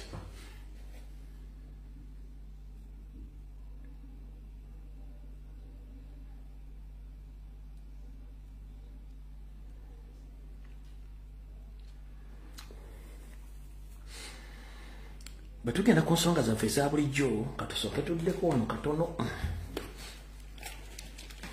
Kati wano njagala mumpitire mukulu Sseggona akalya ebyoya. Tugenze ko part 2 ya video. Tubadde mu part 1 kati njala tugendeko mu part 2 ya video. Njala mumpitire Sseggona akalya ebyoya.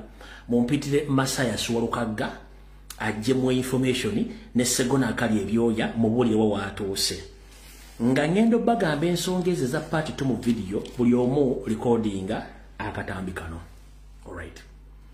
Bannayuganda mwenna abali mu Wakiso district naddala mu Nsanji mu Busiro East saako n'abawangale mu Kampala ntegezeddwako okusinzira ku sources zange naddala abantu bawangala n'abavuka bengenda okusoma bano mubeetegereze nnyo entambula abe gye batambulamu ekiro ebiseera ebisinga tebabeera waka ate bano nga batambula n'eddamulira ebiseera ebisinga ntegezeddwako bayinza okuba beba bayinza okuba nga bamu ku team leader abalidinga ebijambiya. 1 abantu be bwayise omuvuka go bayita Timo owe bwayise yomu kubalidinga ebijambiya ali under ghetto structures. Waliwo go bayita Kaka owe Mulago yomu kubalidinga ebijambiya. Waliwo go bayita Scorpion ono manyi we wabakuli na mugamba dda yegendereze oyo omu ku team leaders. Kuliko Ali Lipanda ono yomu kubalidinga ebijambiya. Kuliko nfuka go bayita Isma Maje Kaye ono abadde awangalira Dubai naye yazzeeyo e Kampala mu kalulu kano kigambibwa y'omu ku bantu abalidinga ebijambiya. Oyo ne mutegeddeko abeeraawo mutegedde bulungi nnyo naye abeeraawo. Waliwo Biba ono ng'akola wa Kisekka kataleke wa Kisekka ono yakafulumizibwa eruzira ono ali mu control ya Ddamulira y'omu kubamu ku balidinga ebijambiya mutegedde bulungi nnyo naye nga y'omu ku balidinga ebijambiya mu Wakiso district omuyita Biba ng'ono akola mu kataleke wa Kisekka yakafulumizibwa eruzira y'omu ku balidinga ebijambiya okutta abantu baffe awo tuvuddewo tugenze mu maaso. Ndoza tusooke wa Sseggona then ndyoke information ya isi katugende bwetti mukulu Mathasi Walukagga nkula musisa akansulinti oli bulungi buno bakajala boss kusindikira oberenga omanyi bulungi nnyo nti munnange Sseggona akali ebyoya eyito wekitibwa gwa makadi n'atandika okugamba I don't care. Bagenza okulaba nga nze kadi bisaanyizo bye nnina ebisaanyizo bye nawadde tebimala n'olwekyo sina kyennumwa kati bebamanyi naye nze mugambe eggwanga ndi bulungi sirina buzibu naye nga mu ntima muli akaaba kati wulira bye bapanga okukola. I can authoritatively confirm to you nga ntandika na bino wulira bulungi nnyo tugende ku nsonga ya Mathias Walukagga wulira bulungi nnyo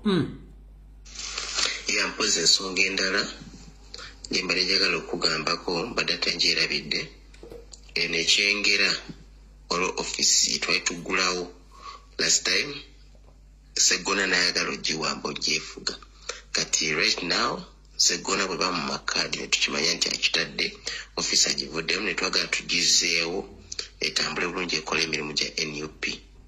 Munnange landlord yatuyise natugamba agenda tuddeza ssente bamugambye nti ebijambiya ebigenda mu maaso abantu beekweka mu offisi yaffe kyokka nga ate Sseggona mu kaseera kano ali mu kugezaako okulaba nga ebijambiya biteeka ku Walukagga amulwanyise. So ensonga eyo nayo ensi yeetaaga ogimanya kubanga tuli mu bulabe bw'amaanyi. Yesu we tumwogerako ayagala tutwala mu kooti kubanga looya agamba leeta obujulizi biki naye ng'abantu abali mu nkambi ye bo bagamba nti Sseggona asiba abantu bamuwagirirwa mpaka naffe ffenna ayagala tusiba naye lwakuba kati nze nnoonya ate ndi mu campaign trail tasobola kumala ganfuna. ndoza mutegedde ani alidinga ebijambya niko bali bagalo biteka ko kati uliriza bulungi nnyo bwino wo mutembeyi atuse omukulu Sseggona akali ebyoya luno lwerukwe namutayika lwategekedde Mathias Walukagga kunaku olwokutano tukubye emabega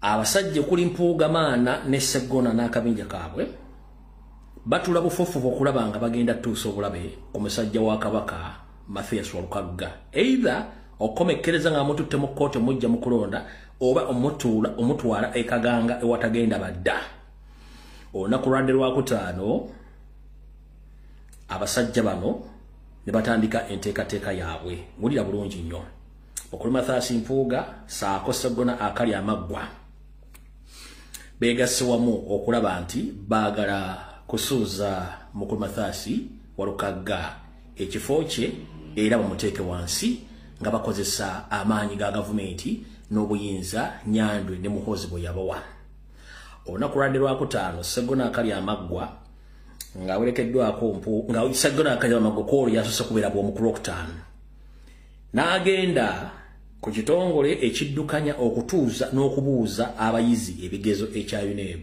ku lwokutaano Sseggona yolekedde ku UNEB n'abagamba nzize wano mu bumpi bwange nga mbootaboota nga lumonde asiriridde mu kyoto nga nzize basaba nga njagala kundaga ku certificate za UNEB omukulu Mathias Walukagga ze yatuulirako ebibuuzo ate asobola okugenda okusoma degree zasoma olwaliro UNEB yamugambye mukulu go and eat your mother something we are here to keep our clients records we can't give you those records ekyo ekyokulya mother something nzenkyongeddeko ompulidde bulungi nnyo ninga ku lwokutaano Sseggona akali amaggwa yagenda ku UNEB n'abategeeza nti ayagala kubamuwe kopi eya certificate ez'ebibuuzo Walukagga bye yatuula P7 ne class endala asobola okuba nti azikozesa nga bw'ayagala bwe bamala omugobayo ku UNEB n'abeteggerera mpola ne yeeyongerayo ku Uganda National Higher Education NCHE n'abagamba njagala kumpa ebiwandiiko ebikwata ku kusoma kwa Walukagga mu bimpe mbyetaaga obbitundamu era bano aba NCHE National Council for Higher Education yomugamba muganda wange nga tukulaba okogogwawo osiwuka oyongedde n'okuyimpa wala kiki kyekikulya nti nzize kukima mpapula zaono tulabe oba ebuuzo bikwatagana n'obuyigirize bwalina ne bamugamba era genda obuuze ku nnyoko ayinza okuba alina ebisinga ffe tukuma bintu by'abakirandi baffe tetujja bbekuwa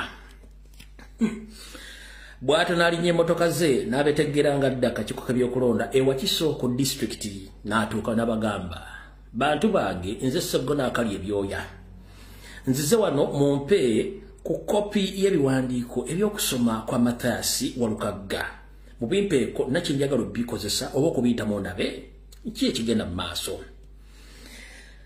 ab'akakiiko k'ebyokulonda aka disitulikiti y'Wakisula mugamba mukulu ng'oggwerera olinga kando y'omukereziya kiki kando bakuwaze China bakuwaze Vietnam ng'oggwerera we noosiwuse olinga ekitole kya nnomi kiki n'abagale muleka musajja ndi bubi simanyi bwaki bamuwa ne kaadi beba tabwakisula mugamba munnange naawe genda obuze ku nnyoko ayinza okuba yatusingako neffe watukuuma ebirikodi z'abantu nga ziri confidential naddamu n'abeteggera n'agamba wano wannemeka ngendeko ewala kirabika bano bonna tebanjagaliza tugenze mu maaso bwe twogerera essaawa zino ku lwokutaano olwo nga luwedde bino byaliwo ku lwokutaano kati ne tugenda ku lwomukaaga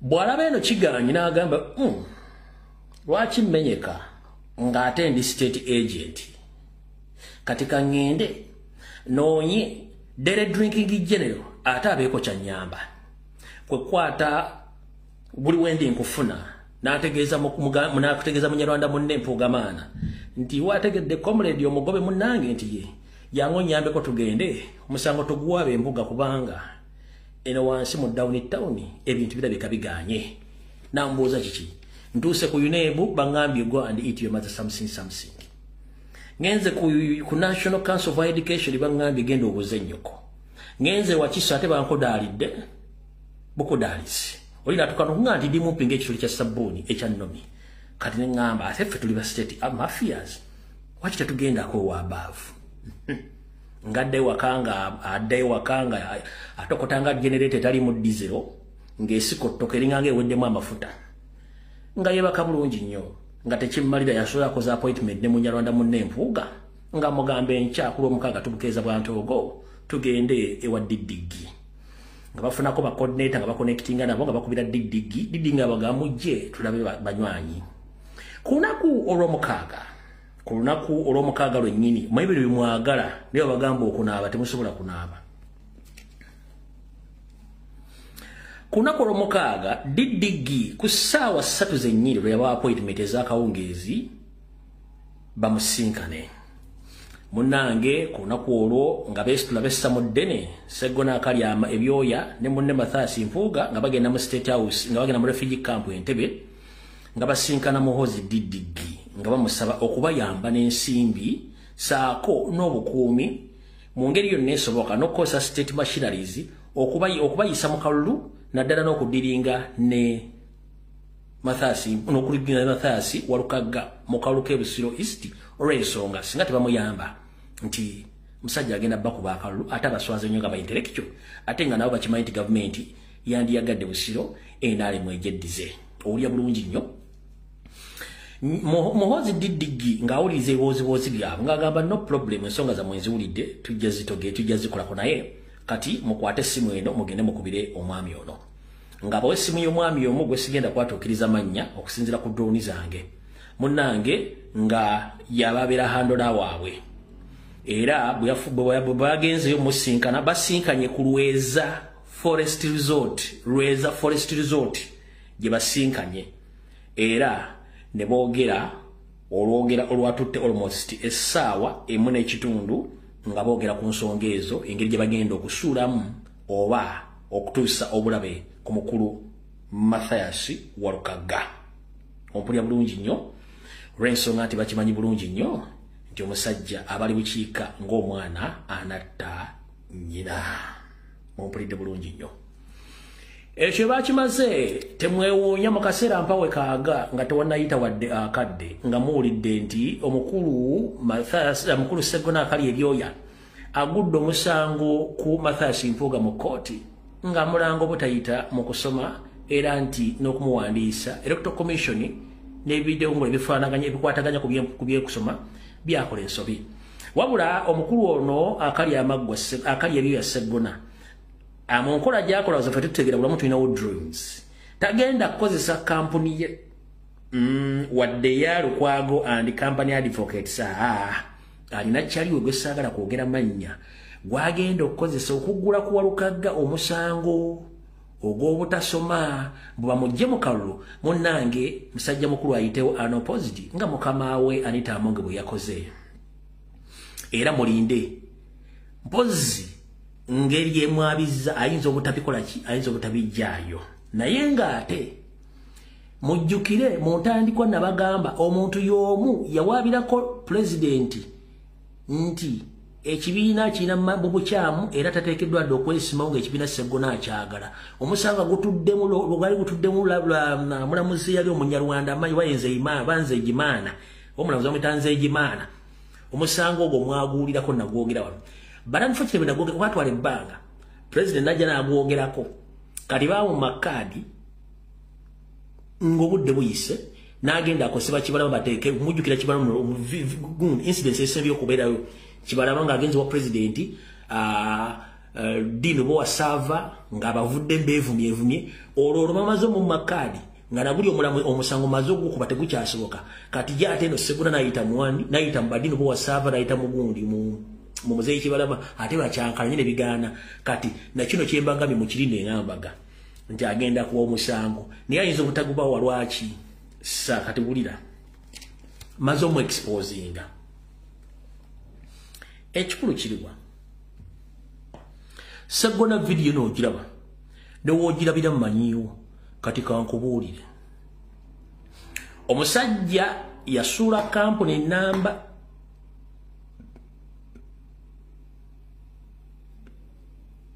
eyebizigo enanyini company teyali mulogo mulwadde kuba teri mugagga ataloga kati bw'oba weesimbye muwalukagga ng'oyagala genda bbeya nnako ayinza obutakukwatako naye n'aloota buloosi nga nnyina namuyimbwa mwannyinaze ajja kukulumba ojja kuwulira nga n'amakaawo ku ttaka liwabbe erya Ssaabasajja Kabaka gy'osula ng'odduse bwere nga toyambadde wadde akabikka omulalo kati wuliriza omwami ono okumana okuyita mu biro byonna omanyi kye yakoze ogamba teyagenze mu bikola by'akalogo kalenzi yalazeewo wetwogera essaawa zino omukulu ono ayina ensi ezimu zeyagenzeemu ensi zeyagenzeemu eza Africa bw'aba teyagenze Malawi oba Zimbabwe oba mu Central Africa okusinkana abasawo Baganda mu Central Africa oba ne mu South Africa gye yagenze nga baamulagiridde abasawo bano kwe kuli Saloga Mulengejja ne munne Mpogamaana kati biri byonna byaganye asazewo genda mu nsaasi mbwaloge walukagga naye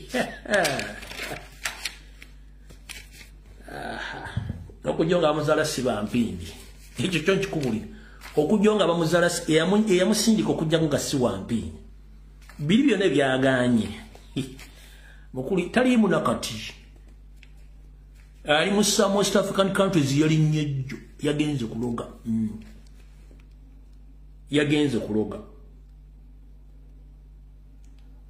yagenze kuloga nga bino byonna biganye naye okujjako nga bamuzaala si bampindi ekyo kyo nkikubuulidde oyinza ovaawo nga obulimaawo bubiri tebuliiko ng'osigazza kakubankoko kokka katekuli wadde obulimaawo ekyo kyo nkikubuulidde era nga okimanyi kiteeke mu mutwe alright awo tuvuddewo emboozi mugitegedde walukagga katambi kajja kutuukako eno TV era bwensi yonna buli kimu bajja kitegeera Segona akali amaggwa awaatuuse akali ebyoya very sorry akali ebyoya awaatuuse awo tuvuddewo kati amaddakiika zino esigaddeyo nga tugenda mu kalulu ke tumanyi tugenda kubeera batekagenda kumbagambye ekintu ekisinga okubeera ekyebbeeyi bakiyita ki kandi obadde mugobera mu ntandikwa ya vidiyo newentandikidde kiki ekisinga okubeera ekyebbeeyi kati mu Uganda kandi oba mbaddeko muwuliriza at the moment what is the most expensive little thing in Uganda? What is the most expensive item in Uganda in under protestive vote? Aha, Sempogo. Ayayaya, ate kati bakitegedde Sempogo uye mu kirasa abaddemu. Ekintu ekisinga okubeera ekyebbeeyi ate nga buli muntu akyetaaga bakiyita kibiriiti. Oba onywa sigala oba tonywa sigala ekibiriiti okyetaaga. Amasannyalaze mu Uganda gavaako olina okubeera n'ekibiriiti okukuma kkando. Abakuma amasigiri olina okubeera n'ekibiriiti. Kati ekintu ekisinga okubeera ekyebbeeyi mu Uganda bakiyita kibiriiti. Tanzania ekibiriiti kikoze. Cameroon ekibiriiti kikoze. Kati Mwaganda wange buli mubeera n'ekibiriiti. Abanywa sigala bakola kimbere n'eki. The most expensive item right now is a matchbox. Tugenda mu protestive vote mubeere ne matchbox. Bw'owulira ng'empewo okuyise mu kava gy'oli ng'okuma omune gwa sigala ngo ate kibi kiba kikuyamba ng'ofuna okuma omubiri omune gwa sigala ng'onywa. Bw'owulira ng'ebbugu muli kuyitiriddeko ng'okuma ekyoto okozesa kabiriiti okukuma omuliro ng'okuma ekyoto ng'obukuma bulungi nnyo mukitegedde bulungi nnyo yeah. System something operating kubanga tukimanyi bulungi nnyo. These people are protecting their gains. Do we have gains in Uganda? No. Who owns gains in Uganda? They are the same people, same tribe, same family. They are what? They are protecting their gains. For us, we have no gains. Empower tufuwa twetaaga okufuwa okubugumamu. Kyeki natubuga bakiyita matchbox. Buli muna Uganda yenno ino okubeera n'ekibiriiti. Ekibiriiti kya bbeeyi nnyo. Kati mbabuulidde ekibadde mu Tanzania ye feze sose ku video kati mugule bibiriti mubere nabyo muve ku ekyo na mugule bibiriti mbere nabyo amasanyazi gagenda nyenda kuzino wetaaga ekibiriti okumakando kata tumbuzo mugaso gwe ekibiriti amasanyalazi gagenda mubere na ekibiriti ne kando muzigule mbere nazo mu nyumba kitegera bogulo mugati togulira ko bolo bandi kuba togulira ko ekipoli betugenda mu supermarket ogulo mugati n'ogulira ko blue bandi oba n'ogulira ko ekipoli osobola okusiga ko ekipoli bulungi okulya bulungi oli bulungi omugati okole kiwoomerwe kono njogera lugana tamanyi kulya amabata tamanyi kulya mugati nga kuliko ekipoli kuliko blue bandi bulungi nnyo as simple as that kati Tanzania basi baba opposition bonna Suruma badde avuganya Surufu kade mu Uganda bwekitibwe kiri kati olwali ofe tugenda mu protest vote akakodi akapya kekalwa Abatanzania baleese omukazi n'akuba campaign yekka ekiro ky'okulonda nga bwegantule enkya tugenda kulonda besombodde ne bayika ku polling station zonna mu Tanzania alonda n'atalonda omulema atayina liiso omwana omuto owettulu abakadde bonna bavudde mayumba basuze batambula bagenda ku polling station bugenza okuvaako eddiba nga protest vote yatandise dda tebalinze bwe busime buvudde mu meka kubanga mbolole zibadde zitambula eggwanga lyonna mbu zirimu kawunga zitwala mmere y'abasibe biki bagenzo zikwata nga muli mbululu bwonna buliko Surufu ne bagamba no protest vote neta kati tulina chance y'amaanyi on evil day of the election buli muntu munna Uganda tambula sulanga otambula ogenda ku polling station tolinda ne bagenda kulangirira kubanga electoral commission terina voters register kyobula bano balese ebintu byabwe ebya biometric scan voting system okubbiramu byagaana okukola mu kubala abantu bana Uganda byagaana okukola Kenya byagaana okukola mu America byagaana okukola ewantu wonna okitegeera kati ono byalese naye ebintu bino babikozesa okusinziira nti kati olwawe twogerera nira ebeera kololo mpozi ne ku magombolola nkiddamu mpuliriza bulungi nnyo njagala ogenda okubeera ng'okyajinze ng'otegedde bulijjo mbadde mwagala endagamuntu either batogenze kollo ogenda ku gombola oba ku district nira gy'obadde ogisanga g'obadde okimanyi nira kati egenda mu masomero ga nassale egenda mu primary egenda mu secondary egenda mu malwaliro egenda ddo to ddo nira obadde otuuka ekkola bagamba we are very busy we are sorry unless you have 50,000 or 30,000 we can work on you but we are very busy oba ogenze kugobogeza babadde bali busy gwakusa mutwala 3 kuwetana okukolera ndagamuntu kati munnange nira dokuddo mu masomero from nursery school primary secondary ku university egenda dot waliyo kirabye kuluddawa kubanga banoonya bululu bwa Nyandwe via biometric scan voting system banoonya numbers za Museveni tewali soka webuze lwa nira owadde ngo yagala nina obadde yagala ndaga muntu bakwetoloozo ina genda ku district oba ku gombola oba kololo kati se bajjere kulunga munne munawe kitiibwa twali twagala registering obuli ni wenge ndaga muntu ojjagifuna mu nnaku 10 era kati ndaga muntu eno tulina ekirungo kati ojjateka mu nebinkumu byo nga obogenze watu ono teka mutesi binkumu ekintu kivaayo kati munnange baganda bafe batata afa basinga obungi bwala ke ekigambo government baloza kibere authentic nga ateka mu bigano nga batwala nkiddamu okutegeeza buli muntu yenna eyali New Orleans national identification yo ne bakuwa nina mepya ne bakujjako ebinkumu wamaze okulonda tobanja but listen very carefully but The moment yotuka ku polling station bagamba nti walonze protest vote wetandikira ani yakulondedde nchiddamu waliwo enteekateeka nira gyerina nga bagikoze automatic remove of voters in Buganda and Busoga. It was discussed on and agreed on between Nira, Isi and Museveni to target Baganda and Basoga to remove some voters in those regions. Okay, and there is a number y'abantu bagenda okulonda. Ekyo Electoral Commission tesobola kibagamba. Ogenda tuukayo ng'erinnya lyo teririimu mu Busoga. Ogenda tuukayo ng'abadde alondere na Mutumba oli kaliro. Ogenda tuuka ng'abadde alondere nankole bakusindisa empigi. Abadde alondere Masaka ng'olira Kaayi. Abadde alondera mu Kisenyi wano mu Kampala wakati mu Kampala Central. Nga bakututtewa bakututte Nakawa. Abadde alondere Masaka abadde alondere nga bakututte Kyaddondo. Ye system bagikoze bwetyo. Kati tojja kufuna budde bunoonya voting location yo orenso baba bamaze okakutema kati n'ekirala isi mujeba leko gye mutuusaako engalo.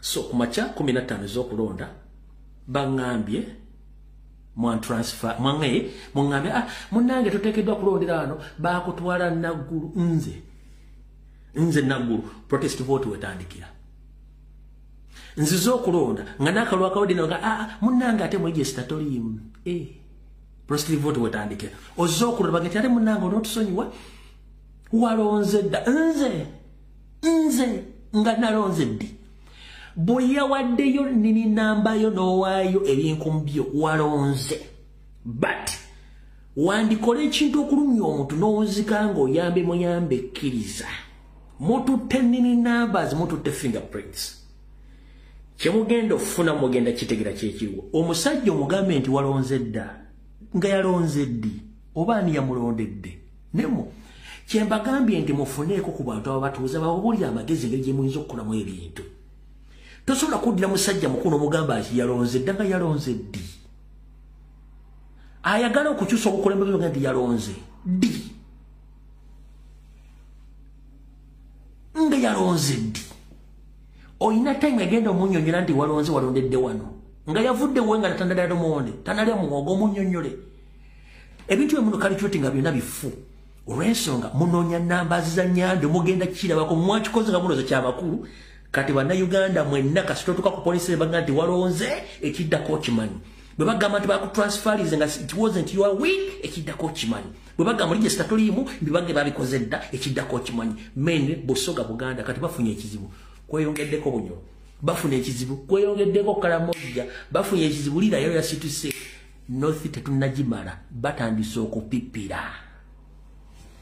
Alright. Kansala yenna.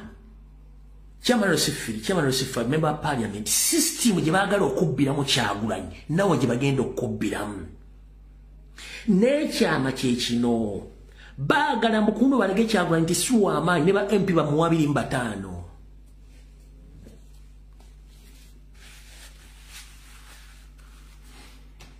Mu system eyo baagala Kyagulanyi nti yafunye member of parliament 25. Olwo badira ifo biri byo bampuga bandi bonna baweze namba.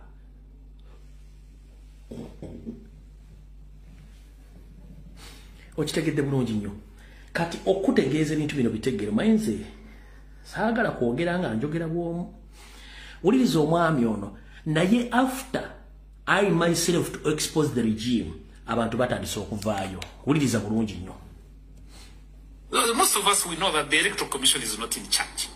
The Electoral Commission is just another ceremonial body. Probably their job is to announce the dates.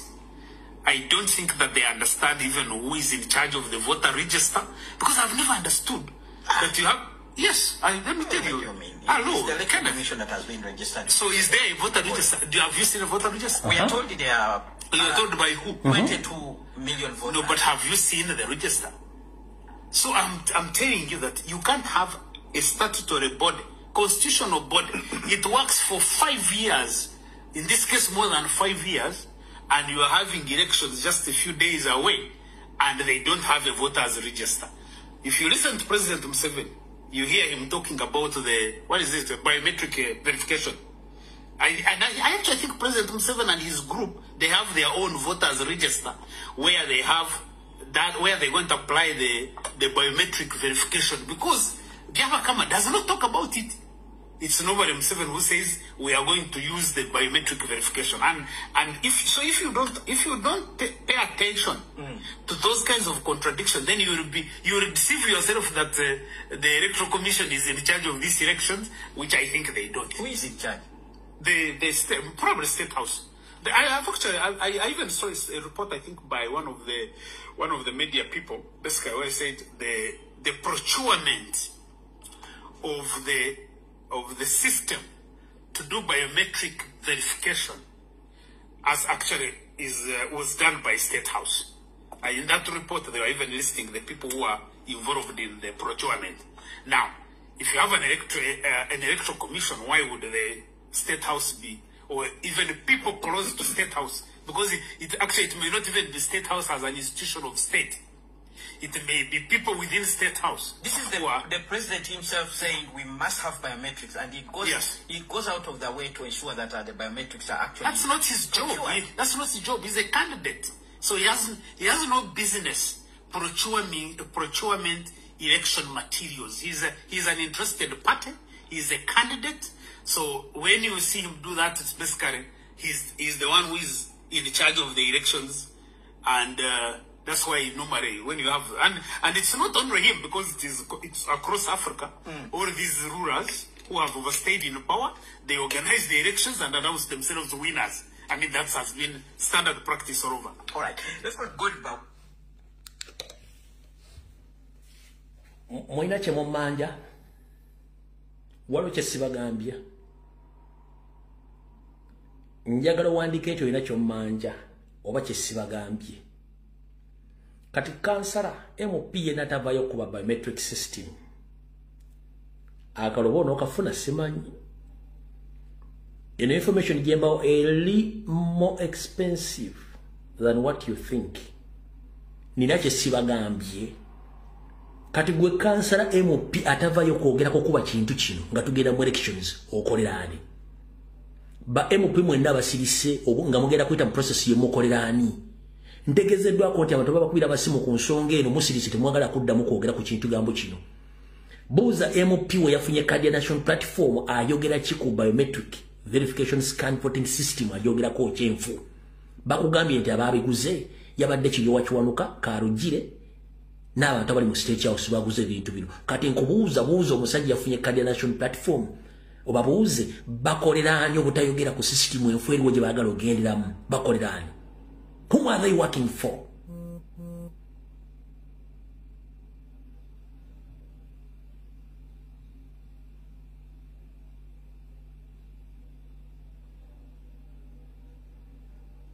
Jonna kibagambye ne bagamba nti okulonda akalulu akamu ku polling station ng'okozesa eyo biometric verification voting system etwala wakati w'eddakiika 5 ku 6 okulonda omuntu omu okulonda nenkugamba bwe banga omuntu omu akuwetaagisa eddakiika 5 okulonda akalulu kamu nga essaawa erimu eddakiika 6 nenkugamba kwata 6 divide by 5 ogenda funa 100 ogenda funa 12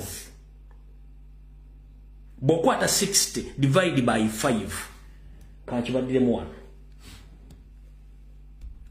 ba MP mulyoka mutegeere dira 60 divide by 5 essaawa emu erimu eddakiika 6 buli mulonzi waba atwala eddakiika 5 okulonda kitegeeza mu ssaawa emu baba balondeddewo abantu 12 tulondera essaawa 10 ze tulondera kati dira 12 times 10 ku buli polling station kiba kitegeeza nti buli polling station mu Uganda egenda kubeeronza abantu bagenda kubalondesa abantu 12 bagenda kubalonza ku buli polling station.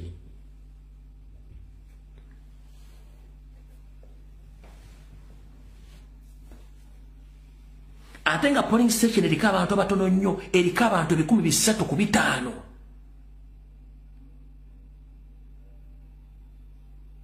buli polling station eriko abantu abatono nnyo mu Uganda eriko abantu 3,500 kati nkugambye nti buli muntu wabanga alokozeseza eddakiika 5 nkugambye eddakiika essaawa erimu eddakiika 6 buli muntu kimutwala eddakiika 5 okulonda via that biometric system kati kwata 6 ziddakiika 6 divide by 5 kitegeeza buli ssaawa buli polling station wabalondeddwa abantu 12 eyo yessaawa tulondera essaawa 10 kati ddira bana abantu 12 obakubiseemu essaawa 10 be bantu 12 ababalonde ku polling station baba tebakubbya akalo bongo olede balina results zaabwe empandiike